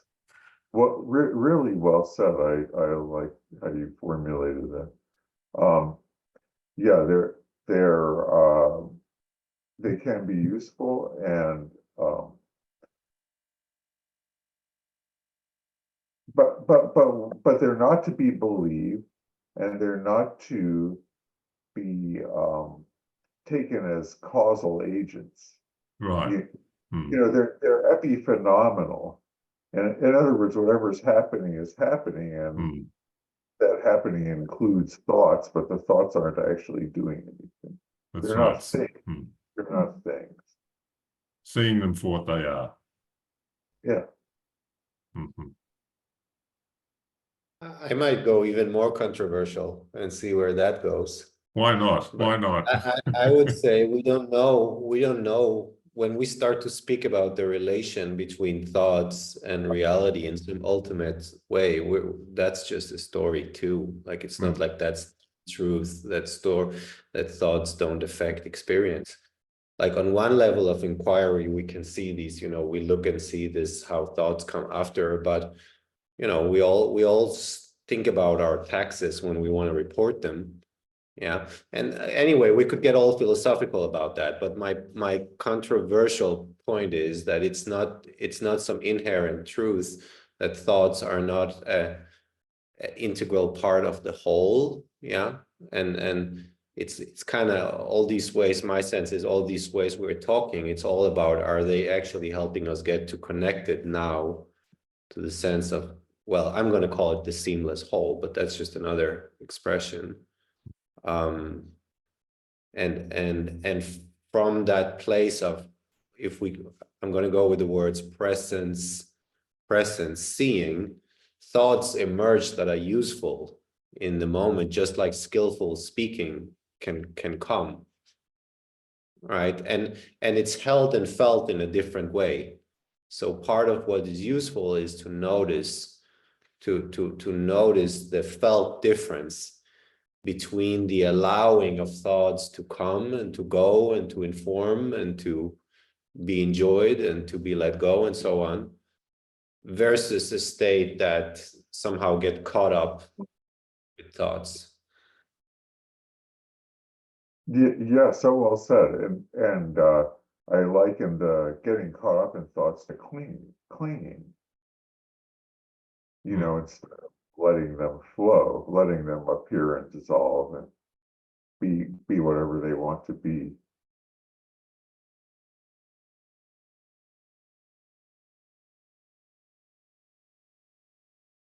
Yeah, thoughts are always about something. They're not the thing itself. And therein lies part of the rational explanation of the illusion, perhaps. When we're believing the thoughts are about something, but not the thing itself. If there is things. Well, if you want to go all the way down that road, I would say that the word thought doesn't designate anything. Say again, Jeffrey. The word thought doesn't designate anything. We're not That's talking right. about True. we're sounds that have no meaning. That's right. Yeah. So does anyone else have any other questions or observations? What about thoughts? Well, about anything, Yvonne, how are you doing? Oh, well, I wouldn't mind asking for some advice and help, actually, because I've been spending the day with one of my son's wife's family. And I guess I'm finding it very difficult to even speak to anybody because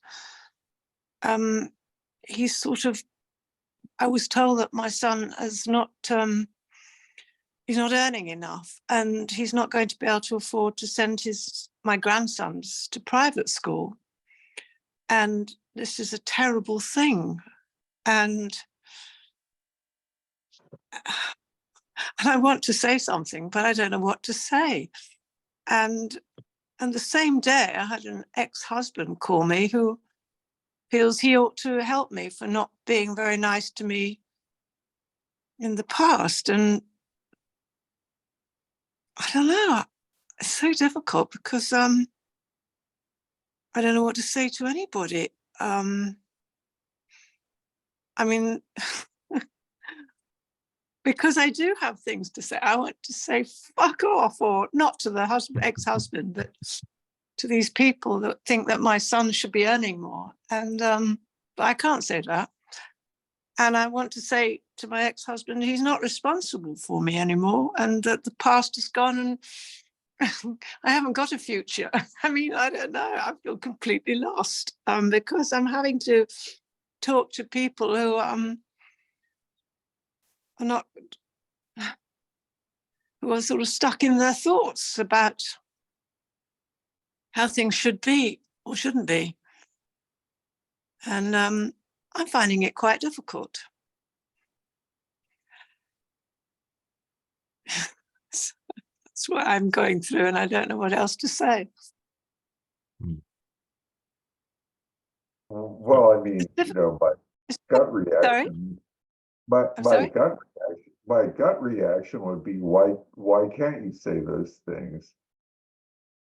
Oh, I guess I don't want to be rude. I mean, I don't know how to say it. I feel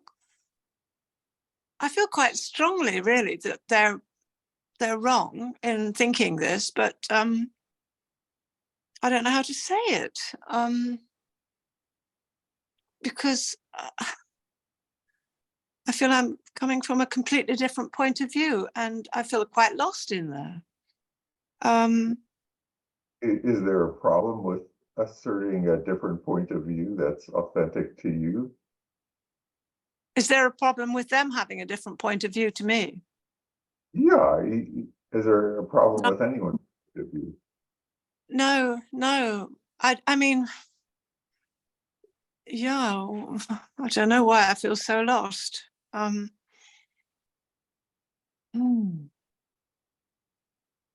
Another suppose perspective, not. Sorry? another perspective here, Yvonne's coming, is simply saying to them, I don't know what to say. Yeah. Is that the truth for you? I don't know what to say. Or is there something else that you feel needs to be said? Sometimes Well, saying I don't know what to say is the honest is it response. yeah, because I mean, I'm not going to change their minds, and they're so set in their ways. I can't tell them I think they're wrong because they are what they think. Yeah, I don't know what to say. I don't know what to say to any of them, and I suppose that's it.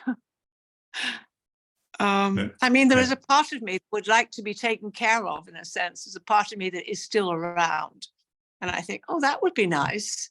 So a little bit of expectation comes up, and then I think, what's going on here? I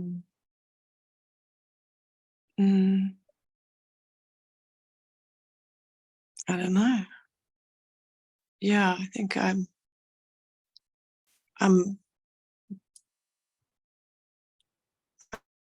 lost. Yeah. Yeah. I don't know what to say to anybody. I suppose that's how it is. I almost wish I hadn't said anything now, but I have. This is a wonderful dilemma that we often face. So Yeah. hearing about it's very helpful. So are you trying to figure this out, Yvonne? But I feel sad for my son, who I know. Well, I just feel sad because he's sort of he can't live up to their expectations, but I know he's trying to, and I can't tell him not to. Mm-hmm. It's just families. It's just being in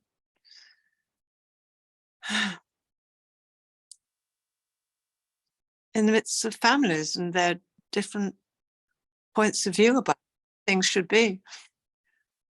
And I wish I could say something, but I don't know what to say.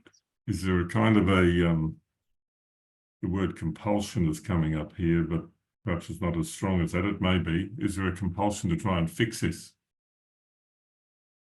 Yeah, I wish I could fix it, but obviously. So yeah. Have a look at. Yeah. I wish I could fix it.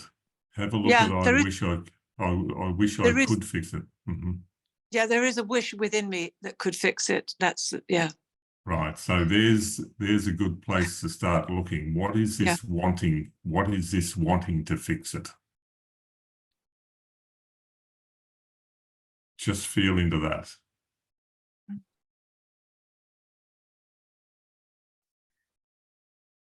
Oh. What sort of sensation are you getting? I sit straight, I might feel the sensation. What is the sensation? Or it might be a swirl of a whole lot of stuff, and it's hard to just pinpoint a sensation, and don't even try to do that. Just tell us what's going on. Just wanting to fix it. I don't think I'm very good at feeling these sensations. I've got tree leaves over my head.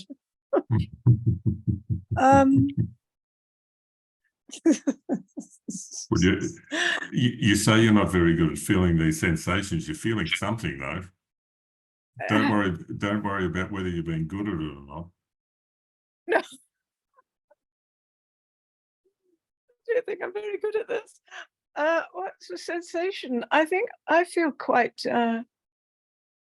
confused and lost. And where's the sensation though? Oh, Well, that lostness, yes, it could be a story, but just feeling, what does it feel? How would you describe that lostness?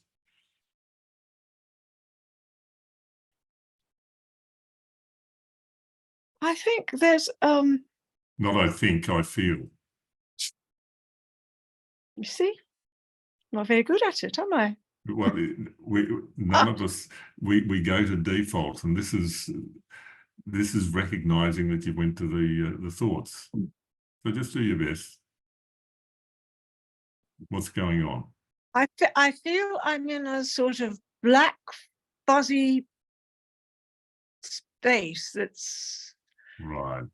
even that doesn't quite do it. And that's beautiful, because as we just sit with it, it begins to become a little, the description changes, and that's fine.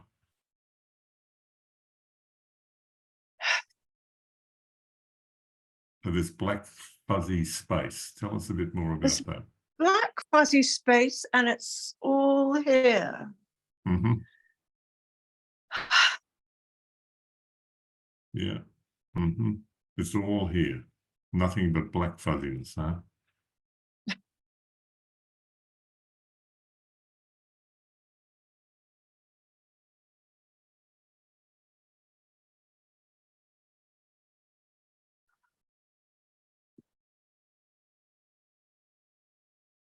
Is it a thick black fuzziness? Is it? It's grey. It's grey. Mm-hmm. It's grey. Is it sticky and yucky, or is it sort of a fog? No, it's a fog. Right. I'm surrounded by a grey, dark grey fog. Mm-hmm. Right. And there's not much light about. Mm-hmm.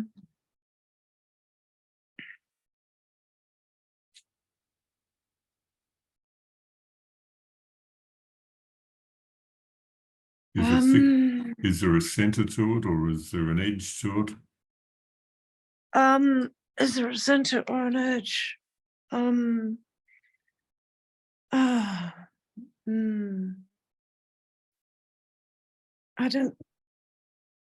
don't think there's a center.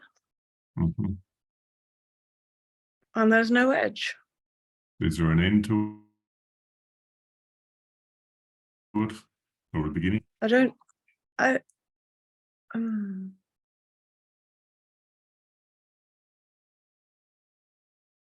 Oh, well, it's quite vast, actually. Mm-hmm. I mean, I have got quite an vivid imagination, so this could get really quite peculiar. Oh, I don't know. Well, you know, you're feeling this fog, feeling the fog. I'm in this grey fog. Mm-hmm. And yeah.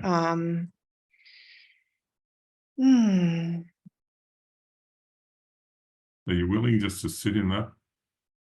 Yeah, I am willing to sit in this grey fog. Mm-hmm. And maybe I should take this grey fog with me when I meet these people again. Do you have a choice of being able to take it with you, or is it just there? Well, it's here. It's quite thick. Mm-hmm. It's mostly in round about here. Mm-hmm.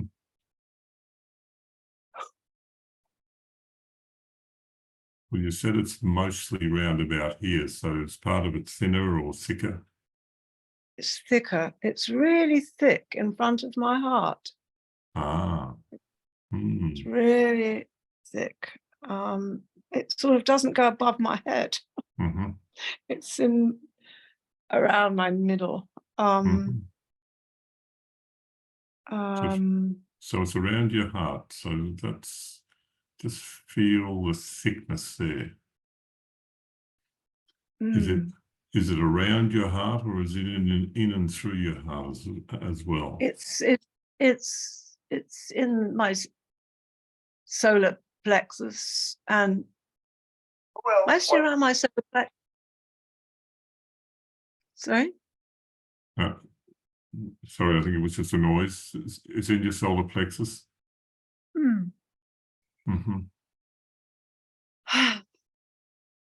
So is it shifted from your heart to your solar plexus, or is it enveloping both?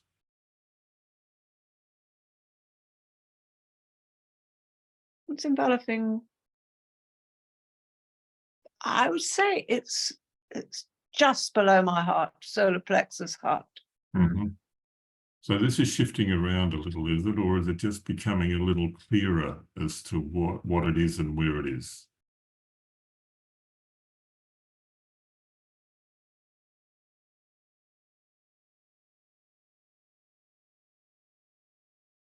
Actually, it goes straight through me as well. Mm-hmm. Right. But it is actually changing. Mm-hmm. But I don't know quite what to. It's going pink grey. Mm-hmm. That's very strange. I'm like, I mean, this is weird. Mm-hmm. I mean, doing this is a bit weird, but I don't know why, because What's the about? I suppose I feel rather self-conscious or embarrassed or something like that. Well, that's mixed in too. You're willing to just be that for a few moments, just while you feel into it?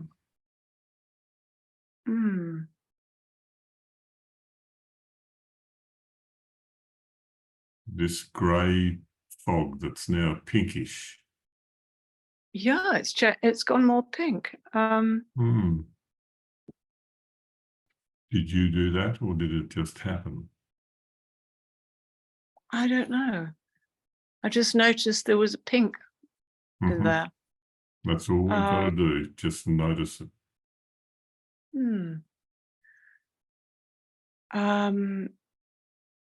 But I mean, is this? And then I saw some yellow. I mean, what's going on? What am I? And orange, and it's suddenly got all these different colors in it. Beautiful. Beautiful. And who knows whether it's always been this way and you just haven't noticed it before. Yeah. It could be changing, we don't know, but what is, you're just reporting what is, and that's all we need to do. Just clearly see what's happening in this moment. I don't know why it feels like a rainbow. I don't know, maybe I'm just trying to make it nice or something, but there's different colors. Could be, absolutely. So we have a thought about it and we come back to the sensation and what we're seeing. How does this feel? You're seeing the rainbow, but how does this feel? I don't know if I'm supposed to feel a bit emotional, but I do feel quite emotional about it. It's like it's like something coming through me, and it's lines of color now. When you say you feel emotional, what sort of emotion? I don't know, it just makes me feel quite I don't know, why am I feeling emotional about it? It's very odd. Yeah, well, we don't know why, but we are. You are. So yeah. Is it a sadness? Is it a joy? Is it a? It's a joy, actually. Okay. How did that happen? We don't know. We don't know. The truth is we don't know, but it's happening. So this experience, you're feeling a joy, and there's this, all these colours that you're seeing.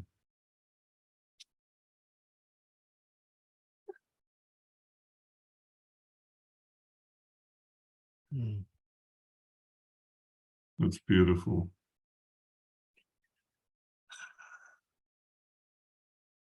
Is there, what's coming here, Yvonne? Is there a deep love that you're feeling as well? Yeah. Yeah. Yeah. Oh, let that come. Just let it come. No, let it come.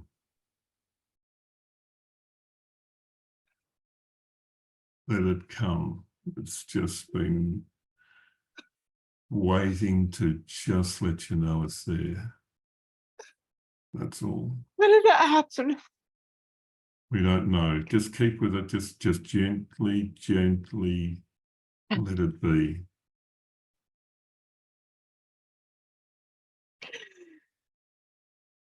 I just feel such sadness, but this joy as well. Yes. There's love, there's joy, and there's sadness. Mm-hmm. All together. Because what a I mystery. can't fix anything. No, no, indeed. I Indeed. can't fix a thing. Not a thing. Not a thing. I That's just the have truth. to. I just have to witness and watch it. Mm-hmm. Mm-hmm.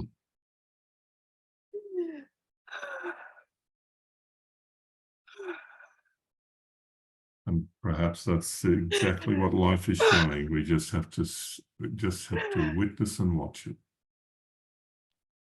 It's a gift. I'm about to have a heart bypass. You okay at the moment? Worried Yeah. about my heart. I'm not worried about anything. Yeah. I just We all, Yvonne, I just feel complete love and just sadness and everything. mm-hmm. Oh, Yvonne, we all feel there's such love here for what we're feeling from you. Such love.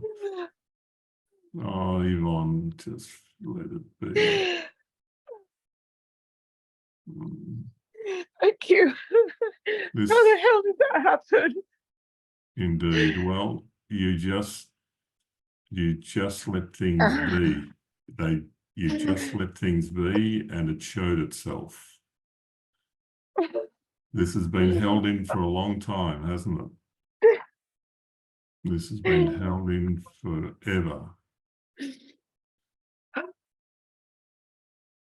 Is there a sweetness here as well? Oh, I've got a low battery. I just plugged my phone in. There is a sweetness. Yeah, well, just if your battery goes flat, just stay with that sweetness, all right? Just stay with what's there, all right? Oh, that was so incredible. Thank you. That's so beautiful. That's so beautiful, Yvonne. All on fucking YouTube. Well, Vince would be happy to cut it out, but you know, if you're willing, I am not. I have nothing to hide. and Thank you. you never know. You never know what heart this will touch whenever. This is so beautiful, Yvonne. Anything. I can't do anything about anything. I've just got to watch and sit, watch. And let life and its love carry you. Just let it carry you, my dear. So beautiful. Thank you. I don't even know your name. It's Alan. What's your name? Alan. Alan. Thank you, Alan. Thank you. Thank you. We're just all feeling enveloped in love that has come through from you, Yvonne. And even I'd like to offer you a gift, and that is that having to sit and watch, just witness what's going on. That's not a torture. That's a gift.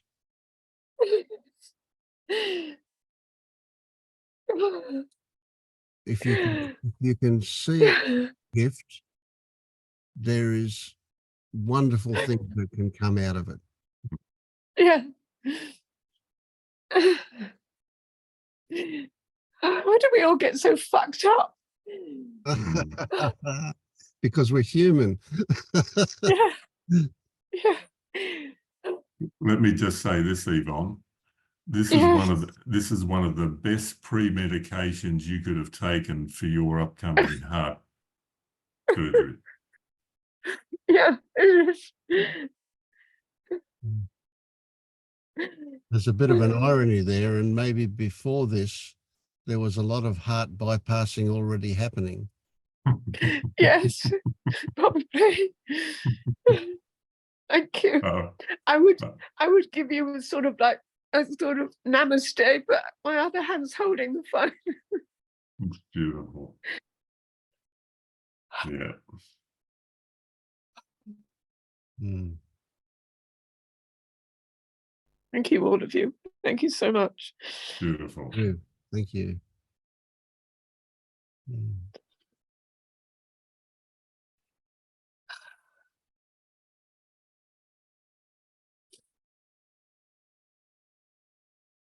How are you traveling, Rita?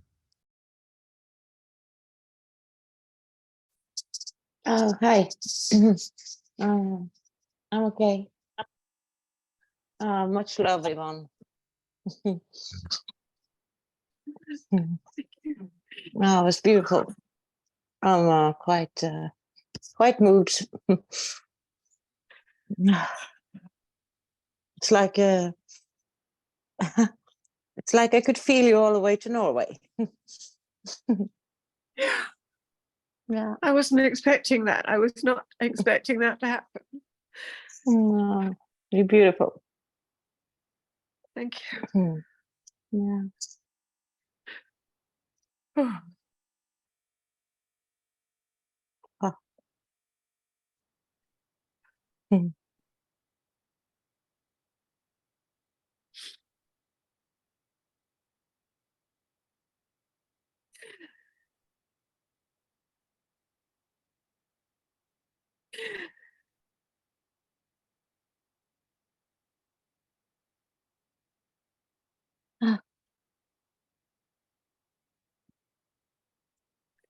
Started something.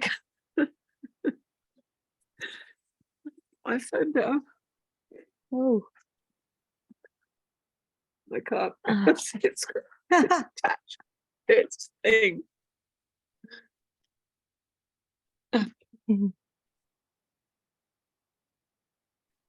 Hello? Hello. I've got my phone anyway. I just have to hold it.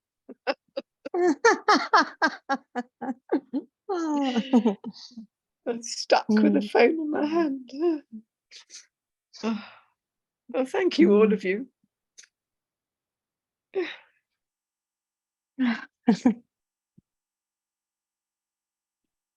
Well, I've been watching, and I didn't want to show my face. I felt weak today. Kind of embarrassed. I don't know why. And all kinds of thoughts came surrounding last time I was here last Sunday, and this last week has been, yeah, I've just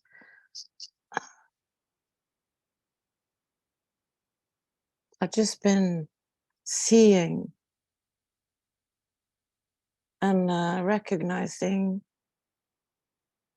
how much I judge my own thoughts or my thoughts patterns, and identifying with this and that, and then I dropped it, and it was okay for a few hours, and re-identifying again. I kind of easy to sit and feel and be in the body when I'm alone.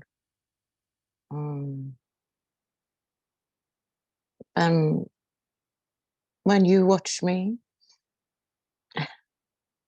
it's harder.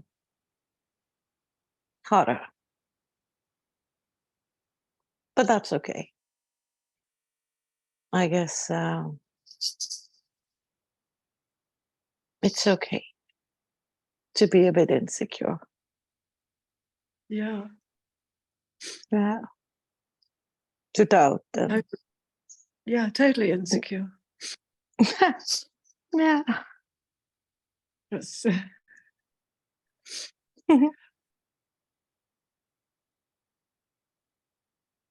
It's like when I say that, I can feel some truth to it. you can say that again? It's like I'm being truthful. Yeah. It's like I'm not lying. And when David was talking about the one who speaks that's lying, that's how I felt a lot of my life, like I'm lying. And this last week, I've tried to, well, I've been a lot in my own company, so I haven't, it's not been easy to lie to anyone, but I've not been lying to myself, so I've been trying not to. So it's been good. Well, that's a big thing. Can you recognize when you're lying and when you're not lying to yourself? Yeah, more and more. Mm. And also without, and I think, or I feel like this judgment about it, when I drop it, it's kind of easier. Mm. Yeah. So how do you recognize, how do you tell when you're lying and not lying? Do you use your body sensations to tell you? Yeah. My face, my jaw, my Okay. neck. Yeah, the things I talked about, it's been like a light bulb. Mm. It's like when I'm clenching my jaw and my breath is tighter and I'm more tense in my body. Yep. Yeah. You could call that a body no. Yeah, I'm full of body knows. Mm. Yeah. And my body is quite tense. But then following that, you judge it. Yeah, it's like, oh, I'm not supposed to da da da, and then I judge my own thoughts about, Yeah. you know. Yeah, it's like a second. Yeah, and now that I see it, it's more easy to. Yeah, it's like when I can look at it as a coping strategy I've learned when I Yeah. was small, then it's easier to Yeah. to accept it, and also to not expect it to disappear all at once. Yeah. Excellent. Yeah. It's cool. Yeah. Yeah. So And we see these as problems, but they're actually solutions, aren't they? Yeah, maybe they're yeah. inappropriate, but they're solutions to something that we've learned. Yeah. Yeah. And they will lessen in frequency and intensity as you recognize them more. Yeah. Yeah, and it's also easier to see it in others when I see it in me. Yes. I can see the if, for example, my daughter, I can see how she is maneuvering life, and I don't have to point it out. It's okay. Yeah, great. That's good. Yeah. So my reactions are far less now than for a couple of years ago. Mm. Yeah, if we And don't then acknowledge these things, we tend to put a lot more there's a lot more emotion, a lot more intensity in them when we don't acknowledge them. When we do acknowledge them, there's a bit of relaxation comes along. Yeah. Mhm. Yeah. And of course, And I still wonder what you've got that I haven't. So I'm curious. But yeah, when you told this boy earlier that he had an experience and it wasn't like, it was just like half, or I don't know what your words were, but then it started me thinking, do I really believe there's a me in here? And I don't. Nah, I don't. But I don't know if I've seen it Well, like in a magical way. But the important thing is, do you think that there's nobody in there, or do you experience that there's nobody in there? yeah, I experience that. Great. I am the one behind, looking kind of at my own thoughts and my own emotions, and that what I take myself to be is my feelings and my thoughts, how I used to see it. Mm. Yeah, and I get entangled in it all the time. Yeah. Yeah. Is it a So possibility for you? Do you see it as a possibility that those feelings and thoughts can happen without there being somebody doing them, or somebody they're doing to? That you can almost say, do they have a life of their own? Do they just happen independent of? yeah, they just happen. Yeah. Yeah. But I think it's a link between what thoughts I believe in, or kind of, well, yeah.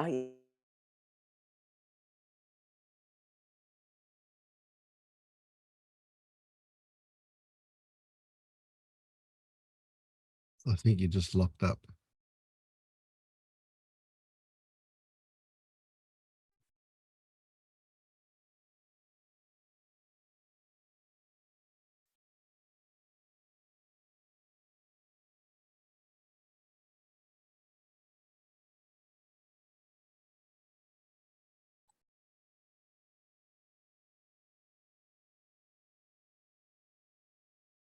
Nope, she's gone altogether then. She'll be back. I'm sorry. Can you see me? Internet problems. Yes, yeah, well, you're back again. Yeah. Oh, everybody. Yeah. But now my mind is talking, so I think I can. I believe I know, but I kind of easy to identify with this kind of awareness or whatever, you know. Yep, sure. Yeah. The seeing, the seeing. Yeah. And I'm, but it's okay. Sure. Yeah. It's Yeah, a because I temporary. trust more. Yeah, good. I can trust in life more. And I've been scared shitless. I think I've been living in a kind of a fair fight position a lot of years. Yeah. Yeah. Probably your whole life. Yeah.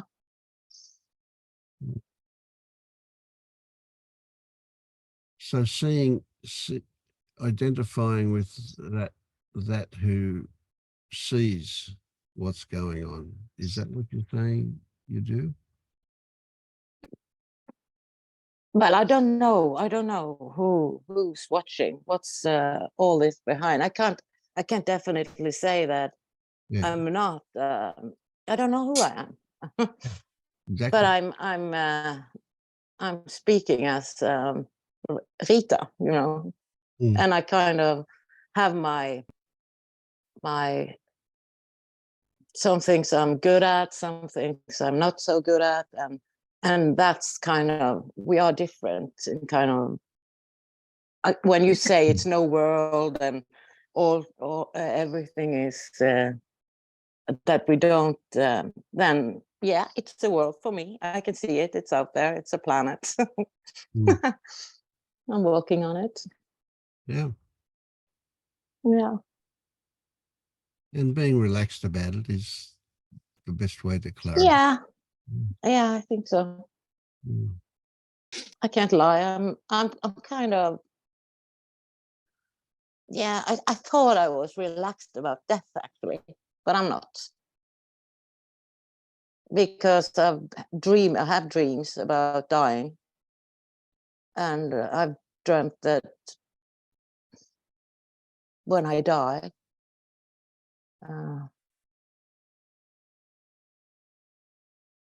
everything vanishes. Mm. Like the whole, everything, like, and it was felt so real. Like it was all in my head, in my imagination, everything. So that was, that stuck. So And how I did you can't kind feel of about felt, that? How did you feel about it? immediately, and for a few days, it felt like a lot of love for what's here. Extremely present. Yes, yes. And then when I started thinking about it,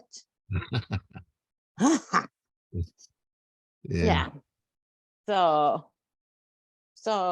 but that's kind of new, that dream. So I'm breathing into this.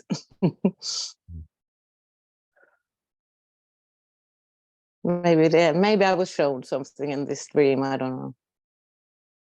But it made me, yeah. what? Yeah. It sounded like it was a great outcome there. You felt all this love as a result of it. That was and I feel like it's urgent to, have a father I haven't been speaking to. So now I'm started to write a letter. So right. some things I need to say. Yes. That I love him. So that dream brought you into the present, gave you a great appreciation of now, eh? Yeah. Yeah. That sounds wonderful. Yeah, beautiful. Yeah. Mm. Yeah. Today I was in the mountains and yeah. Yep. Yeah, it's a beautiful planet. Absolutely. Yeah. Great stuff. Yeah. Yeah. Yeah. So that wonderful appreciation you have, that wow that you had up in the mountains, that's all because you weren't carried away in thoughts all the time. That was just an open appreciation. This sounds like you're in a really good place, a place of discovery, curiosity, and openness. It sounds great. Mm. Yes, it does. It does. I'm having these thoughts. Am I dying? Like, I've never been so present. Yeah, great. Yeah. Yeah, maybe when I was a child, because it's like a memory. It's like it's something. Yeah, I've been here in this present. Yeah. Before you learn how to run away from it. Yeah. Yeah. And I've run and run. I've been a drug addict for 35 years. So I stopped a few years ago, a couple of years ago. Yeah. So that's getting present too, isn't it? Yeah. That's becoming present when you stopped using the drugs. Yeah. Yeah, but that was not like a good present. Yeah. Not to no, yeah, you just stressed. So then I started seeking this spirituality, whatever. And hoping to find a solution. So I didn't go back into the haze. Yeah, excellent. Excellent. Yes. Of course, we have to be careful we don't use this as a drug as well. But it doesn't. But it's a healthier drug anyway. It doesn't, I well, it mean, doesn't sound like you're using it. I mean, A drug's an escape, isn't it? And it doesn't sound like you're escaping anything to me. It sounds like you're open to no, being present. And Mm. that's huge. Yeah. And Rita, you can Yeah. feel it as you've been talking, you can feel this opening becoming wider and wider. You're just letting us into your heart more and more. It's sheer beauty. Thank you. well, thank you. Thank you, all of you. Feels like I know you because Yeah. I've watched you. Yeah. But And now me too. It I feels like wanna family. be here. Yeah. No, thank you. Thank you. Now you've shown your face. We've got you, right? What? And those just, yeah, that thank you, Al. That reminds me, those feelings of embarrassment and shyness and so on, they're also gifts. They're an offering for you to look at what's going on. Beautiful. Stories that you're telling yourself. Yeah. We Yeah. love seeing your face. I love it. It's great. Yeah. Because I can see your heart through your face. Can you? Yes, and it's Uh, big. It's Yeah, big. I can see yours. Well, yeah.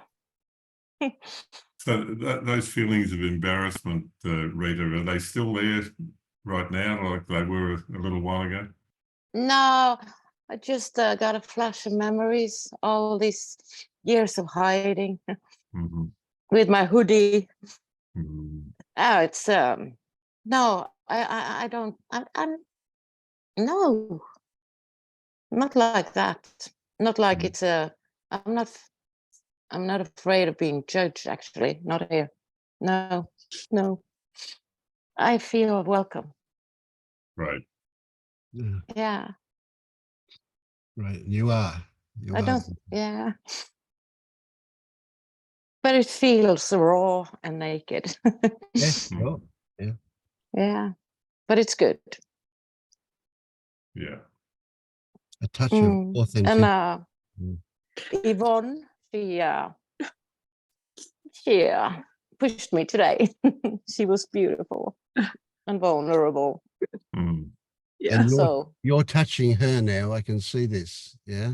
Yeah. She's buzzing on you. That's great. no, Mm. much love, Yvonne and everyone. And this is enough for today. Okay. Thank you. Mhm. Very good. Thank you.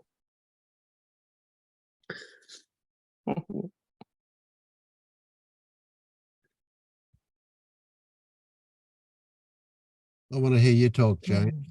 Tell me what's happening with you. I just want to hear your voice.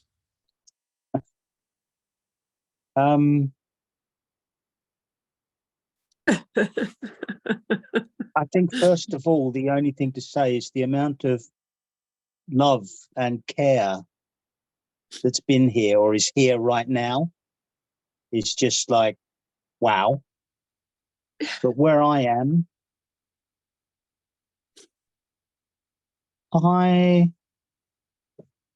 know this is going to sound quite trite, but I'm here, like here in the moment with this. I mean, purely because it's been so emotional. I'm not trying to claim enlightenment or awareness, but the Don't do moment of that. emotion. Yeah, don't do that exactly. The moment of emotions have been so palpable and powerful that I think there was a message come up. I don't know if anybody saw it.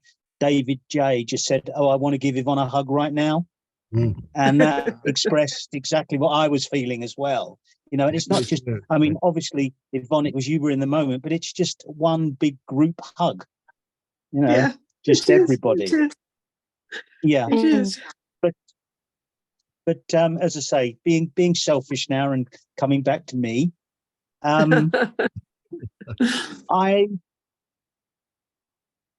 don't know whether I'm in a place of calm or if I'm just lost at sea and just okay being lost at sea, if that makes sense. You know, I'm sort of drifting.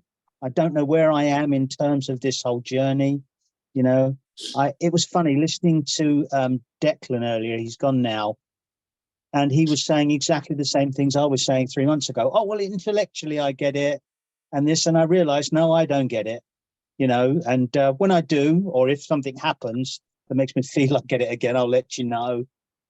And then I think it was Craig, wanting to talk and discuss it and philosophize it. And I think, yeah, no, I've been there as well.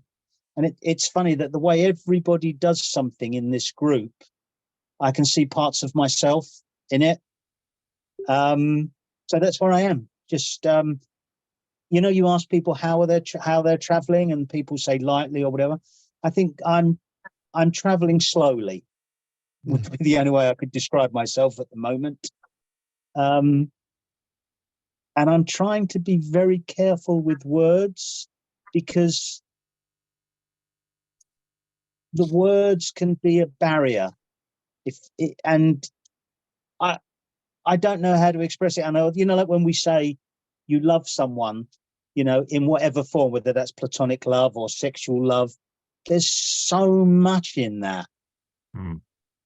It's just almost, well, it's impossible to put into words. And that's where I am at the moment. I'm struggling to find how to express where I am. Okay. There you go. And what if I tell you, and you know what I'm going to say, that where you are is inexpressible. Yeah. Right? Words, we just have to get into some simplistic place in order to use words.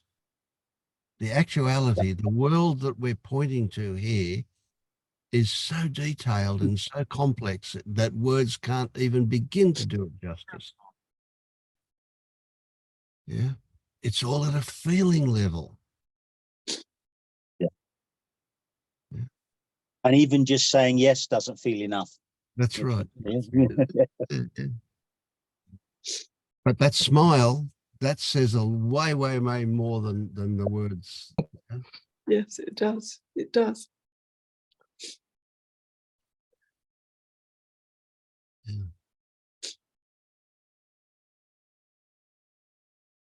And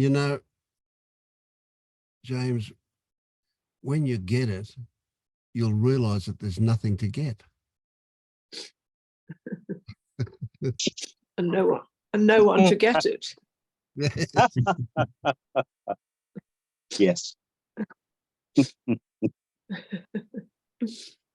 I mean, yes, I mean, on those things you said, there's no one to get it.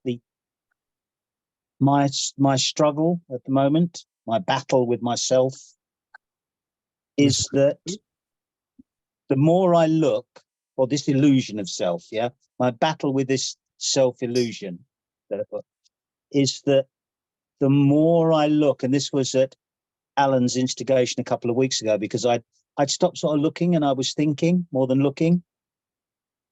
And the more I look, the less I see, or the less I see is there. And I genuinely can't find anything, but there's still this sense of self that somehow floats around somewhere inside my head. And I know it's an illusion. And, I know that I'm not in control of my thoughts, what's going to come up next, or my actions. And the more I look, the more I see that's true. And I'm going to swear here, this bloody bastard self just won't drop away, or this illusion, or seeing through the illusion. I get the idea, like when you said, there's an oasis, and the oasis will always be there. It'll always look like water on the horizon, but somehow it's the genuine knowing that when you walk through the oasis, it isn't there. And it just won't bloody well drop away. But I'm going to keep looking and keep seeing it's not there, and then in the end, I'll be able to walk through the oasis and know it's not really there. It reminds me of someone who went through the gate earlier. He was a young man, actually, and there was no event about it at all. He just, if you go to his last post, he said, it's so funny. He said, this kind of snuck up on me and I didn't realize it was happening. And I looked around one day and I couldn't work out what had happened. Yeah. Yeah. That's what happened. No, I think Yeah, Jeff didn't realize until way after it happened that it had happened. Yeah. Because the one thing I can say about my life over the last, I don't know how long now, whether it's been a few days, a week, or a bit more, because time gets a bit blurry, but I've been incredibly calm for quite a while now. You know, and there's thoughts going on, but they're not intrusive. Yeah. What if the only thing left for you is to recognize that you've got a stupid fucking label running around the place? Nothing else needs to change, just that label. Yeah. I wish I could just take the label and rip it up and throw it away, No, Vince, and obviously no. I would. You don't have to. It's okay. It's only a bit of paper on you, stuck on your whatever. Who's going to rip it up? Oh, very good. I think I'll get my illusions to do battle with each other and beat each other up and leave me alone. That's it. Well, I tell you what. What you say there was perfectly described the moment for me. I saw these two illusory characters fighting in the head. Oh, and wow. all this turmoil, and suddenly I realized what was going on. It was like the whole thing just collapsed. Yeah, So have a look for them, James. Yeah, go look for them. I will. I don't want James. Sorry. Go on, Yvonne. I don't want James to be so hard on himself. Oh, thank you. I want to put spikes on his whip so he really does. Good cop, bad cop. Yeah. Yeah. So Alan's telling you to keep looking, and I'm telling you to stop looking. Yep. I think that explains this whole journey and debate over the last. I think I've been here about 4 months now, and I think that describes my whole journey perfectly. You know, the two opposites. You do this. No, don't do that. Don't do this. Do that. Oh, fuck off. Did you say 4 months? It feels like 4 years. Oh. Time is an illusion, I've been told. So there you go. Good one. Yeah. James, I just want you to know I just love you so much. I just have this huge heart opening every time I even think of you, you know. Yeah. Thank you. Me too, James. Oh, this is wonderful. Beautiful. It's beautiful. Ditto to everybody else as well. Yes. I've just got a notion here to check in with Soren.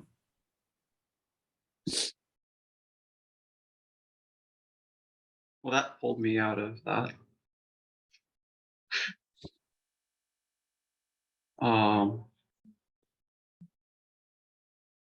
What do I respond with?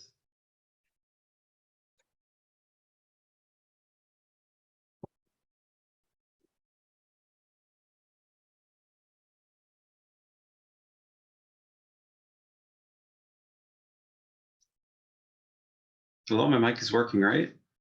Yep, we've got you. Okay.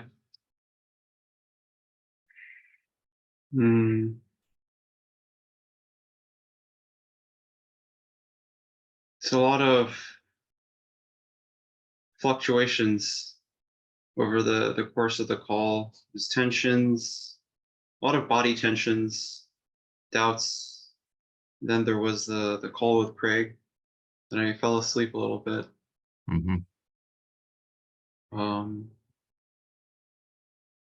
When with the exercise, with the noticing the sensations and the way it was described without coming to conclusions, the importance on looking. And I feel like I've been doing that for the past hour. Sorry, say that again. I feels like I was trying to do that over the past hour, looking at the sensations. Right. If if there's anything I have to describe my experience, it'd be it's a lot of bodily tension, especially while sitting here during the call. And there isn't as much doubt now, but there was a lot of doubt at the start and earlier today. I related a bit with what the start of what Yvonne said, with talking with people who were very into their thoughts. That's described my experience yesterday.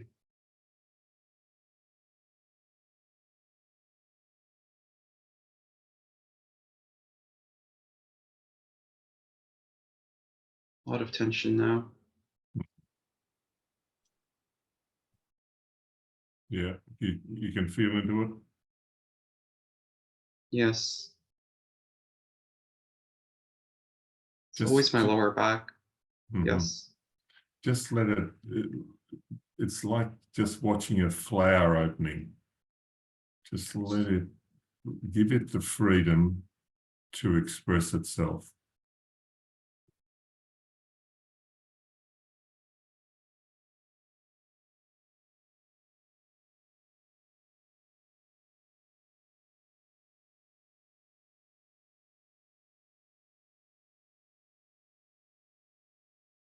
And let your curiosity take you into that flower.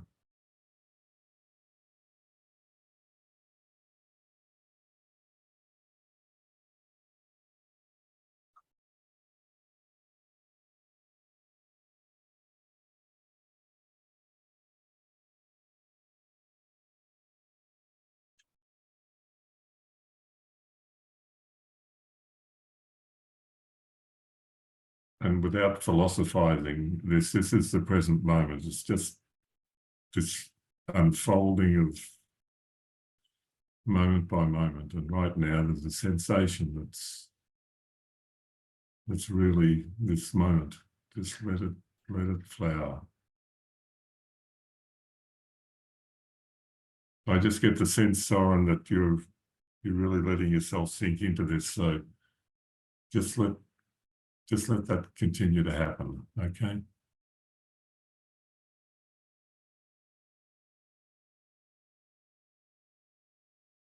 Because the best any one of us can do for the other is just point to that, and just for us to be willing to stay in that truth.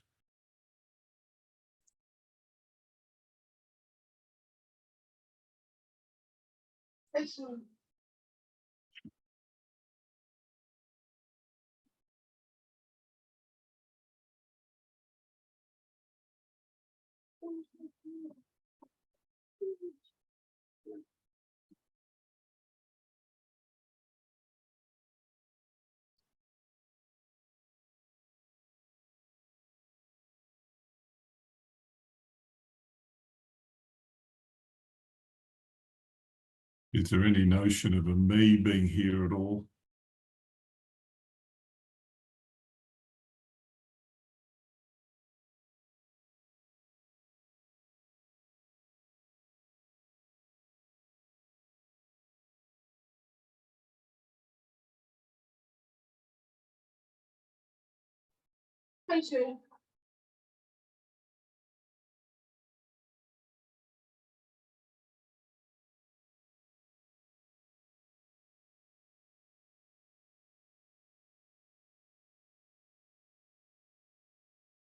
Sorry, I was distracted. No, yeah, no problem, no problem. Is there any notion, has there been any notion of a me being here, or is it just all happening?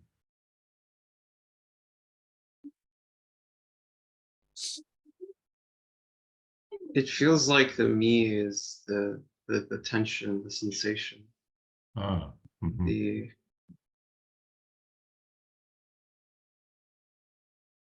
There's like a static fear underneath all that. And that feels like me. It's always around the gut area, I feel. Okay. I usually don't have sensations in the head. Mm-hmm. Yeah, so like Declan was talking about the sensations in the head, this is in the gut for you. Yes. Yeah. Okay. So the mere fact that you're aware of it, does that tell you anything about whether there's a me or not?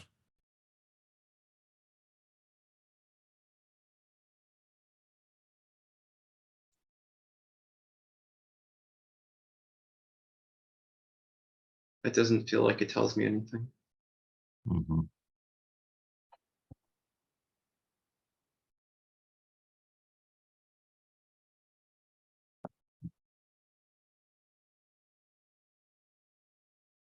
It feels very like dense and opaque Mm-hmm. right now.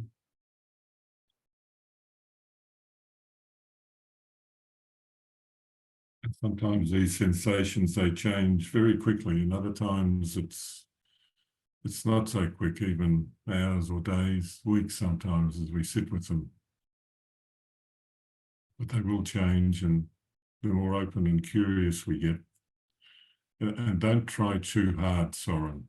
Don't try too hard. Just let it be. A bit of a chuckle there, was it? Yes, trying too hard is something I feel very used to. Yeah, yeah. So rather than just feeling into the sensation alone here, feel trying into the too hard too. Because that's something that's very present and we overlook because it's so familiar. Just feeling into the trying too hard. Who's the trier here?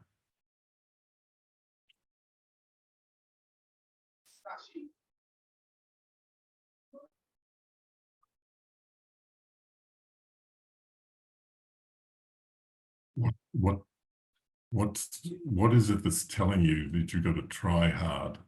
Or it's not even consciously telling you, it's just that I've got to try harder. That whole notion. Can you see where that is hiding?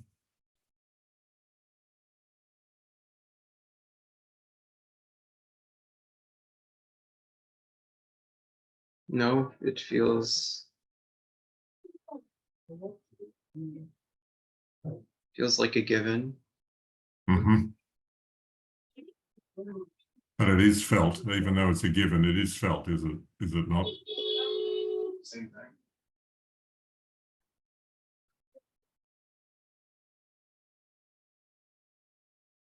It's more like feeling the friction with it.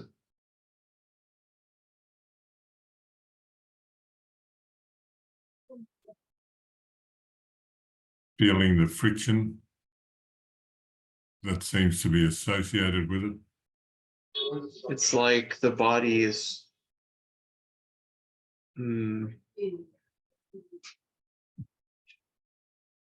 unconsciously asked to try too hard, and then there's a Right. lot of tension. Hmm. Yeah, so there's something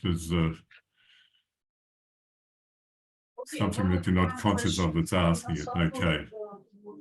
Just keep feeling into that. All right. Just keep feeling into where the asking is coming from.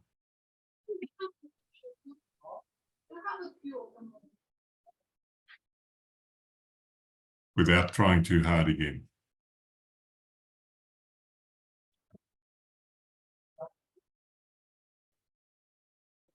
Just let that be, and over the next little while, all right, the next few days even.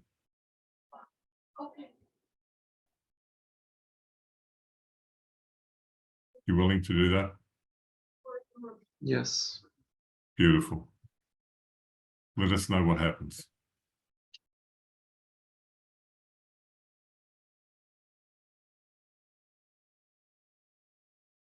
Thank you. You're very welcome.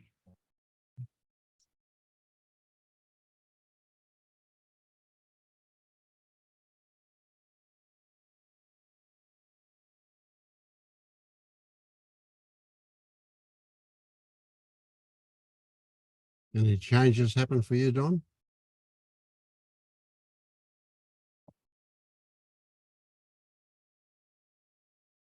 Well, a little. I was just when you were badgering Declan there at the beginning. I found that really cool. Actually, I was following along. I think it possibly has reduced my certainty about the label on the feeling of me by a few percent. Just reminding me that it's a habit, and I'm just trying to, I've been trying to do that for the last, well, quite a while, I guess. Just look at that feeling of me and go, why am I convinced that that still seems like me? And I just kind of reduced it a little bit. I was just by what you were saying to Declan helped me a little bit, I think, just to keep observing that it's just, I don't know what sensation or some kind of weird feeling, and I'm just convinced that it's me all the time, while I'm observing that it's something I can see as an object. It seems ridiculous, but so yeah, so that helped a bit. I think it helped reduce that certainty a little bit. I'm just trying to stay present and observe that and feel the sensations and so on. Yeah. And actually, just funny, I was listening to Lisa this afternoon, but I caught a bit at the beginning and the end, and I missed bits of it. But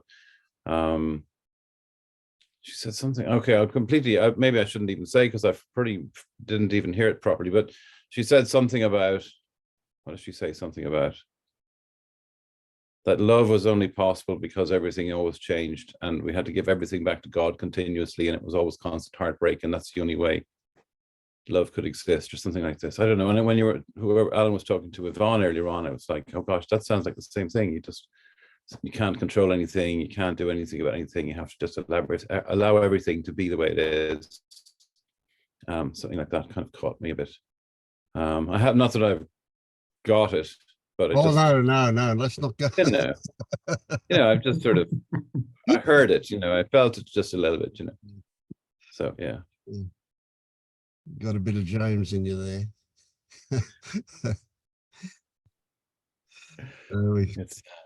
Yeah. I mean, I do wonder why, like, maybe possibly you wonder too, why do I insist that I don't get it? That, not that I want to continue with, I wonder, like, why do I insist that anyway, doesn't matter. Well, let me say this. I don't wonder why. It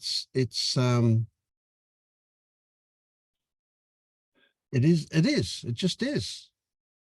It's actually absolutely pointless for me to wonder why. We can imagine that if I knew why, we could get around it, but that's bullshit.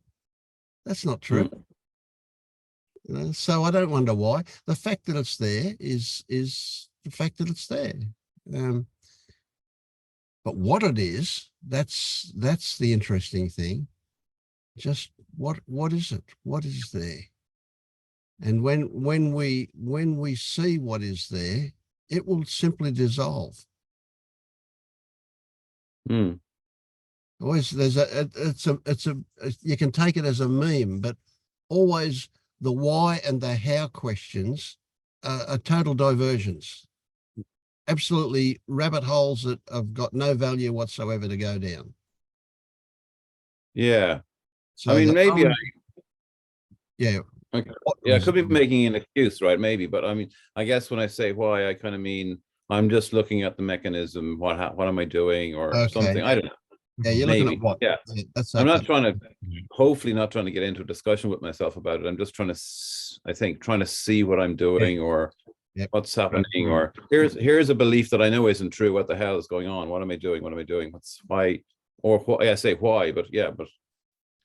Yes, don't you find that one really absolutely intriguing, that one, that you can hold these paradoxical views, you can see that it's not true, that it's not true, yet you believe it.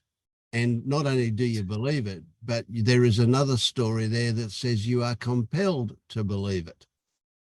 Now, I find it absolutely amazing. That is just brilliant. I love it. It's just a wonderful paradox in existence. And life is full of them. I listened for those thoughts, to see what the, I guess there was one, I mean, there's a couple of things. I mean, and I may have said before, like in my early 20s, I went to therapy and the therapist would ask me how I was feeling and I would answer. And then she would go, I didn't ask you how you were thinking. I asked you how you were feeling. So then I would answer again and she'd go, no, I didn't ask you what you were thinking. And that went on for ages, right? So then I had to learn about feelings. And then I realized over a period of time that contrary to what I had thought before, I couldn't just decide how I felt and that would be it. I could have an opinion kind of rationally, and my feelings could be completely different, and they could continue to be different for years. Yeah. And so I guess what I find in many cases like this is I can understand that people said intellectual understanding, don't they, about this, and yet there is feelings behind how some of these beliefs, I guess. And sometimes I look at them, I go, I can't change how this feels. I seem to respond to life based on how this feels. If I feel anxious, I respond like an anxious person, even if I know that there's no reason to be anxious. Yeah. And just that, I don't know. So I don't, and maybe it goes a bit further sometimes from the feeling to, it just seems so true because the feeling is so strong. I don't know. That's maybe what I mean is intellectually, rationally, I know it isn't, but it feels so true that I'm just behaving as if it's true in everyday life. So I might as well believe it, because I'm behaving as if it's true from the feeling of it, from the emotion, from whatever that is, or something. So is it possible? No, it is possible. Is it okay that you respond to the feeling that it's true, even though you know it's not true? That's okay, isn't it?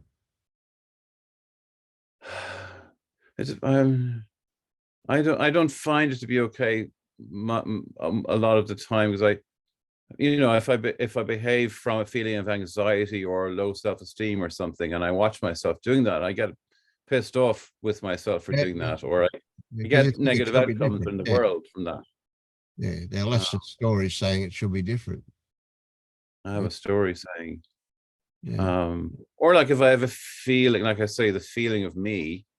So if I have a feeling of me here, I'm calling a feeling of me that prevents me from whatever this I'm supposed to be doing here, awakening, is it? I don't know. It feels undesirable to keep believing this feeling of me, or keep feeling that so strongly that it maybe. Here's a message for you and for James and anybody else who finds it relevant. There's no such thing as awakening. There's no such thing as being awake. Right? It's just the only people who that's a useful term for are the people who are not awake or whatever. Right? As soon as you wake up, you realize it's a lot of bullshit. Right?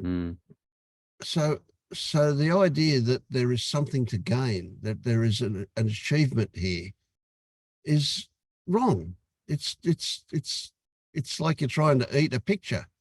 You know, a picture of food is not food, and that's yeah, it's a tricky one, isn't it?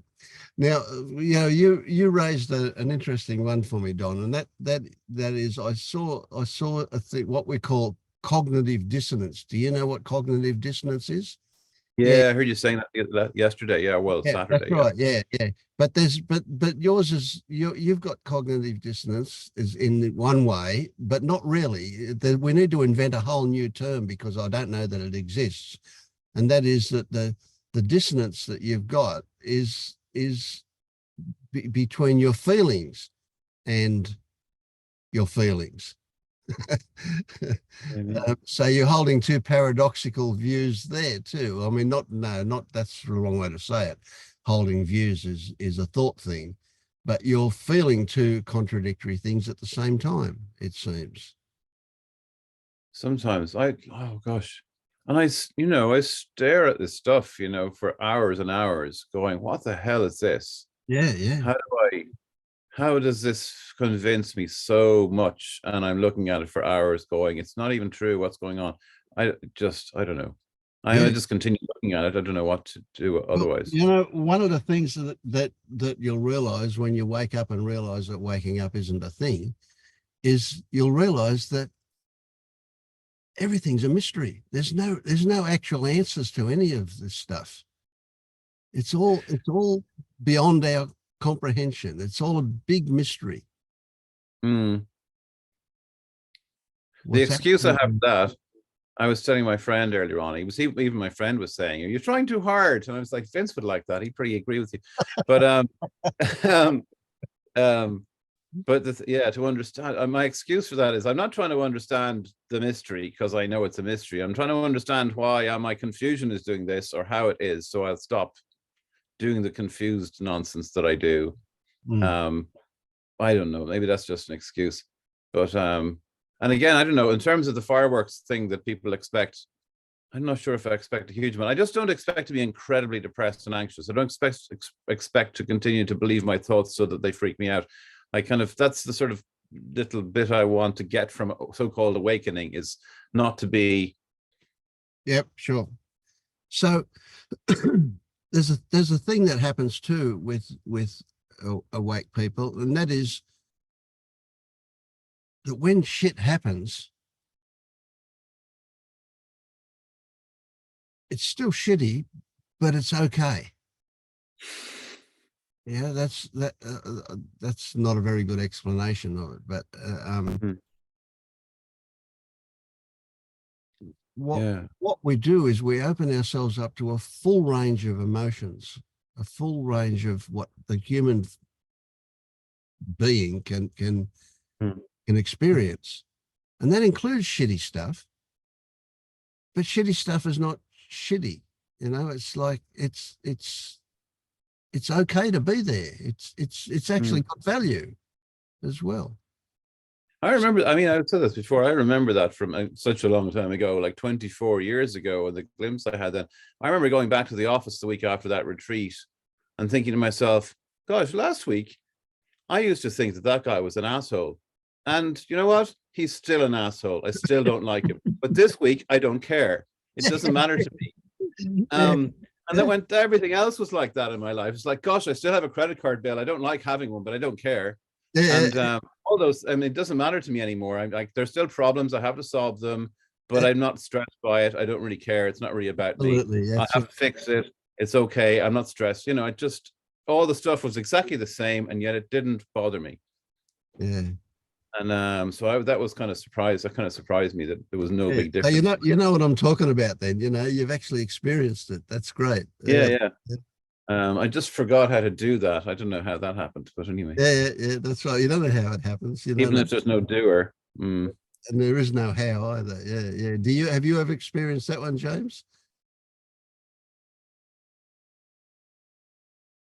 Turn it on. No. Oh, okay. Well, it's something to look forward to then. Yeah, good on you.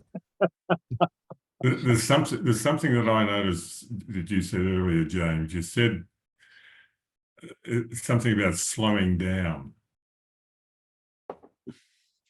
You know, when Vince asks people how they're traveling, and some people say traveling lightly, and I said I feel like I'm traveling slowly. Slowly, yeah. There's a slowness here, and also with Don, there's a slowing down. There's not a I don't like this, or I don't know, not a rushing on. Don doesn't even talk the way he used to talk. He's talking a lot slower. Yeah. So that's not insignificant. Yeah. Do you know the way they say, who said this? Was it one of the Hepburns who said, never complain, never explain? And I often think, like, what the hell would I talk about then? And I have nothing to say.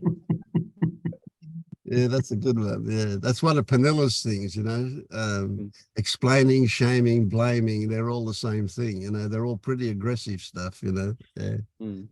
Yeah. I was watching the thing. You don't have to explain it all to me now, Vince, right? But just I was watching your middle of the week thing about the toxic starting place thingy. And I'm listening to Pernilla's second fetter stuff again. I kind of still don't get it. So you don't have to explain it all, but I'm just saying you can tell me for 10 seconds if you want. I just don't, I listened to the explanations Pernilla has given. I was listening to what you were saying on Wednesday, whatever day it was. And I'm going, yeah, I can hear the explanations. I can see I behave like some of that stuff.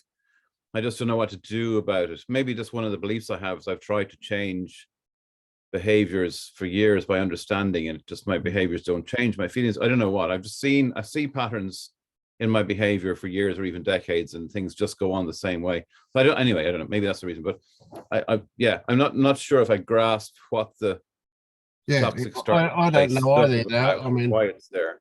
I have an admission to make, and that is that I heard the term, and I know nothing else about it other than that I heard the term, but I immediately came to a conclusion about what it was, and I see it as what a lot of our habits have been based on, and it's like, I've got to find another word beside trauma, because that's not a good word, but that really early not okay feeling, however that arrives to us, especially the pre-verbal stuff, but we learn, even before we learn how to talk, we learn how to cope with that. And usually because we're innocent, naive infants at that stage, we don't have much in our toolbox about how to cope with it. And so consequently, what we do is we learn how to avoid it. We escape from it, and we use all sorts of things.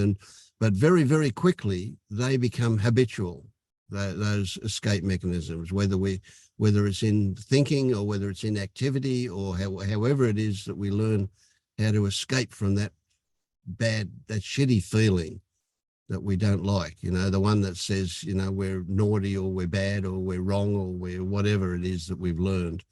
And so our whole life gets built on that. That's our whole life. We just, as we get older, we get more sophisticated in the way we escape from that.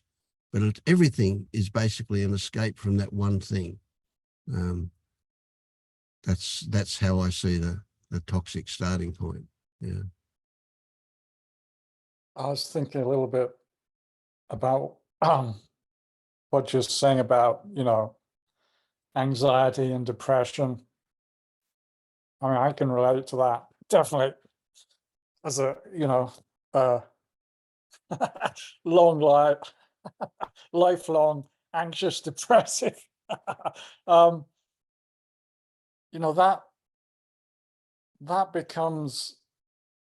becomes your part of your identity. That's part of who you identify yourself by those feelings. Yeah. But that's also an escape from that original shitty feeling. That's a solution. That's not a problem. It's a solution. So if we have to get depressed to feel that, that's better than that other feeling that we don't want to go near. So what's the thing? So it's just, I want a simple answer here, right? Obviously. So what's the solution then? It's just go back and feel the thing you don't want to feel until it's okay. Is that the idea? I mean, I'm looking for an easy way out here, right? Yeah. What's the... Well, there's various... You have to see that all those feelings and thoughts are not you. I mean, that really is the solution. Well, you have to be careful with that one, though. You have to be careful that you don't dismiss it because it's not you. That's just bypassing. Yeah, I don't mean Yeah, as a process. I know you didn't mean that. Yeah, I don't mean as a process to think about. I mean, I think that's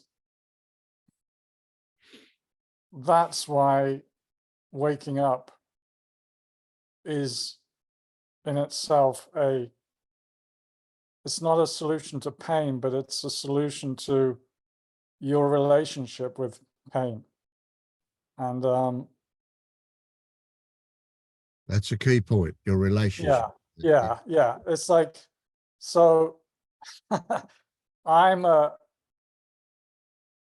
have terrible stage fright about speaking in public, right? Who does? I do. And who's that? Yeah. And right, so this is why I'm telling this story, because you know, when I was in college, I had to do a class in communication or whatever, and you know, give some sort of presentation. I ended up just freezing like a deer in the headlights. You know, it was horrible. But so I still get that to this day, and actually even now, I mean, I'm experiencing that. But because I don't identify that as myself anymore, I find I can talk too much in these meetings, you know, so I'm just using that as a, that feeling may not disappear, but it's the relationship to what's happening is different. Yep, yep. So you shouldn't be looking, you know, everything that goes on in your head, and it's a dumpster fire, and you're never gonna fix it piece by piece by, like, you know, picking through it and examining it. But if you can really lean into finding out that it's not you, then everything can be different, and you can live, you know, a peaceful, happy life, even though you may, you know, still suffer from anxiety, pain, disease, old age, you know, it goes on and on. I find it hard to be honest, it's funny how I find it hard to visualize, isn't the right word, but imagine, I don't know. Yeah, whatever, imagine. I find it hard to imagine being depressed if I didn't believe all these negative thoughts every day. I mean, there wouldn't be much left to be worried about, I think. I feel like, you know, just this massive negative trip I give myself nonstop. If I wasn't believing that, what would there be for me to worry about, I wonder? Well, sometimes, And you know, that's a question for yeah. me, a rhetorical question Yeah, almost. yeah. Just I mean, there's I very know little. people, I know people who are awake who still take antidepressants. You know, that whole mess has a certain momentum, you know, like Vince was saying, and that momentum will slow down in time, but it may not necessarily stop. So you're gonna, you know, it's like you'll end up living with a lot of things that you thought were the cause of your suffering, but they end up not being such. Can I ask, JP, do you mean that someday I will be very, very anxious and I won't care? Yeah, that's possible. I mean, you know, it's like they say in all these exercise programs, individual results vary. So but that's been my experience. And I know, yeah. So there's a bit of an irony there too, and that is that when you don't care, it will change. Yeah. It loses its teeth, you know. You still feel everything, but somehow it doesn't have the bite, and you know, I don't know how to explain it. Yeah. Well, it's like Don was saying, but I still have bills to pay and I don't care. Yeah. And it's That's something right. like Yeah. that, but I am anxious or in a lot of fear, and okay. Yeah. Yeah. So like you basically, you know, you can, if you really accept everything as it is, then you'll be at peace with all that, even though from the outside it looks like you're just the same, struggling with the same things. On the inside, there'll be a place where it's all okay, as Vince was saying. You know, in the last 12 months, I lost my wife and I survived cancer. And I was okay with both those things, even though it was emotionally very painful and, you know, a lot of worrying in a certain way, but in another way, it was like nothing was actually happening because I wasn't fighting against it. Yeah, so here's a possibility that you have a primary experience of, say, being depressed. Yeah.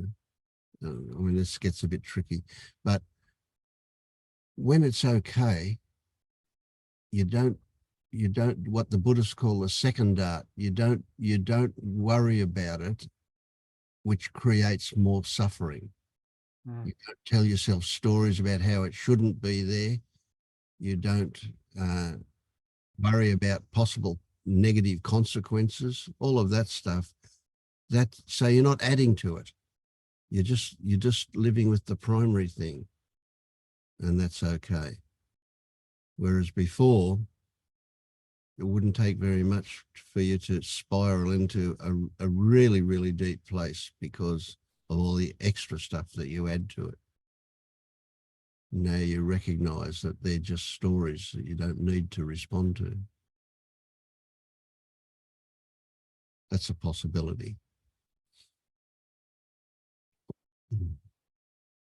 Don, I'd like to offer you something too, and that's that from that idea of that toxic starting point. If you don't need to know the details of what that particular incident or those experiences were, because you know they came from before, and you know also that they probably occurred when you didn't have tools in your toolbox to cope with them adequately. But now as an adult, you do, maybe. you do have a different perspective. And that perspective is probably the only tool you really need, because you can now see that, for example, the perpetrator of those bad feelings, maybe your parents, they were innocent too. But you could, as an infant, you couldn't see that. So you had no way of getting out of that really bad feeling that came up as a result of being whatever happened. You know? So it's like you can take your adult perspective and you can revisit that innocent child, that infant, and you can say, well, what would you say to it if you took back an adult perspective to the situation where that originally occurred? And if you can imagine yourself going back and saying that to that child, that can be enough to change it. Right? This is something that was mentioned a bit earlier in the meeting, where that thing might have happened 50, 60, 70 years ago, but it still exists in the present. There's no time difference between then and now. And so the idea of going back in time is just a concept that you can use to make it seem a logical kind of process. But really you're just talking to that part of yourself that exists now, and you're saying, it's okay, Bubba. It's okay, you know, or whatever it is you would say. So if you imagine what it is you would say to that innocent infant who's feeling so bad that the world, it's a survival thing for the infant. He feels like he's gonna die because of whatever he's experiencing. So that's a really useful technique that you can use. So Yeah, thank you. Yeah, I'll look for that. I have been, not that I want to go into any detail, but I feel like I found, yeah, after like decades of searching, I feel like in the last 4 to 6 months, after a few very weekend things I did, feels like I found something that it's like a good candidate for the scariest thing in my whole life, basically. Yeah. And I've been there a few times, and Alan has helped me a bit. So I'm still like, yeah, it's still a bit intense. So hopefully I'll find that, you know, reassuring thing I can say or whatever at some point. Yeah. So Well, that sounds yeah. like a good candidate for a toxic starting point. Oh yeah, totally. Maybe Yeah. something else to keep in mind is that the nature of the trick that you're trying to find a solution to is something like a dog chasing its tail. It's like you are looking out from the thing that you're trying to find. It's that kind of a trick. You have to go, what? Sorry, tell me again. You're what? You're saying I need to do that trick, or I am trying to do that? That's the nature of the dilemma that you feel yourself to be in. Yeah. It's that circular kind of looking like a dog chasing its own tail. It feels a bit like, I'm not sure if I fully grasp, but I mean, when I go down looking, I get so identified. I feel I don't know how to help And that's we're like, in that way. we're so close to the elephant that we can't tell it's an elephant. We can't tell what we're looking at because it's more or less everything that we're experiencing. You're too close. Yep. Yeah, it's quite close for It's now. Anyway. Just a deception that's happening. I'll keep seeing how I can do that. Yeah, because it often has felt like that with inner child work for me in the past, that I always feel just like I'm the child and I don't know how to help myself as the child. And it often feels like that. But I'll keep seeing how to bring whatever is needed. But yeah, there are people helping me with it. So yeah. One thing John, is, oh, go on. Okay. one thing is like, you have to realize that no one has any choice in what they did. Like, you know, if things were done to you as a child, the people who did that actually had no choice. And so if you realize that, you can forgive whatever was done to you. And also you can forgive yourself for things that you did. It kind of,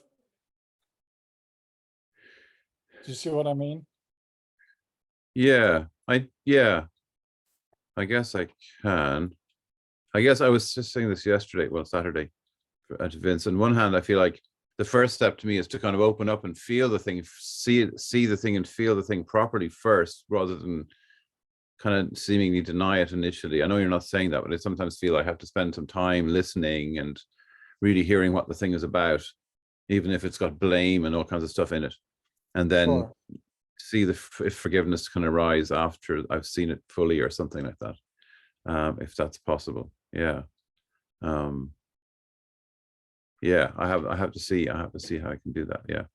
It's yeah. Thanks. Here's my Jane. analogy for you, Don. An analogy and some personal experience. There's very little difference between drowning and swimming. When somebody's drowning, they're waving their arms and legs around and kicking their legs. And when you're swimming, you are waving your arms and legs around, but you just do it slightly differently. It's a very subtle difference, but one keeps you afloat. So the point there is that you're in a situation, you know, it's overwhelming and you're thrashing around, but you can get to a point where you're sort of doing the same things, but you can manage it. And my personal experience, I used to be a scuba diver, and I've been in the sea twice when I didn't think I was coming home. Yeah. But because I knew how to swim, I just kept swimming. You don't, like, I didn't, even though the situation, I thought, oh, well, this is it. I couldn't see the boat. I'm in waves about 10 foot high. I've got my scuba gear on. I'm perfectly safe, but I can't see anybody. Nobody can see me. And I was swimming around for about 20 minutes, and then finally the boat turned up. But, you know, that was a like terrifying situation, but I just kept swimming, you know, and that's happened to me twice. There was another situation. So I think what I'm trying to say here is, for me, whatever this awakening, enlightenment moment is, people seem to get to a point where, oh, well, everything around is terrible, but I'm just going to carry on, you know, like without the panic, without the, oh my God, I'm going to die. They just keep swimming. I don't know if that analogy works, but that's my experience. Yep. Thanks. I think you have to go, Vince. Do you? Got summoned. I'm going to go and cook breakfast now. Yep. It's been great. Again, it's always great. I love it. Thank you. Thanks. Bye all. Bye. Bye-bye. Thank you for See you hosting all. this.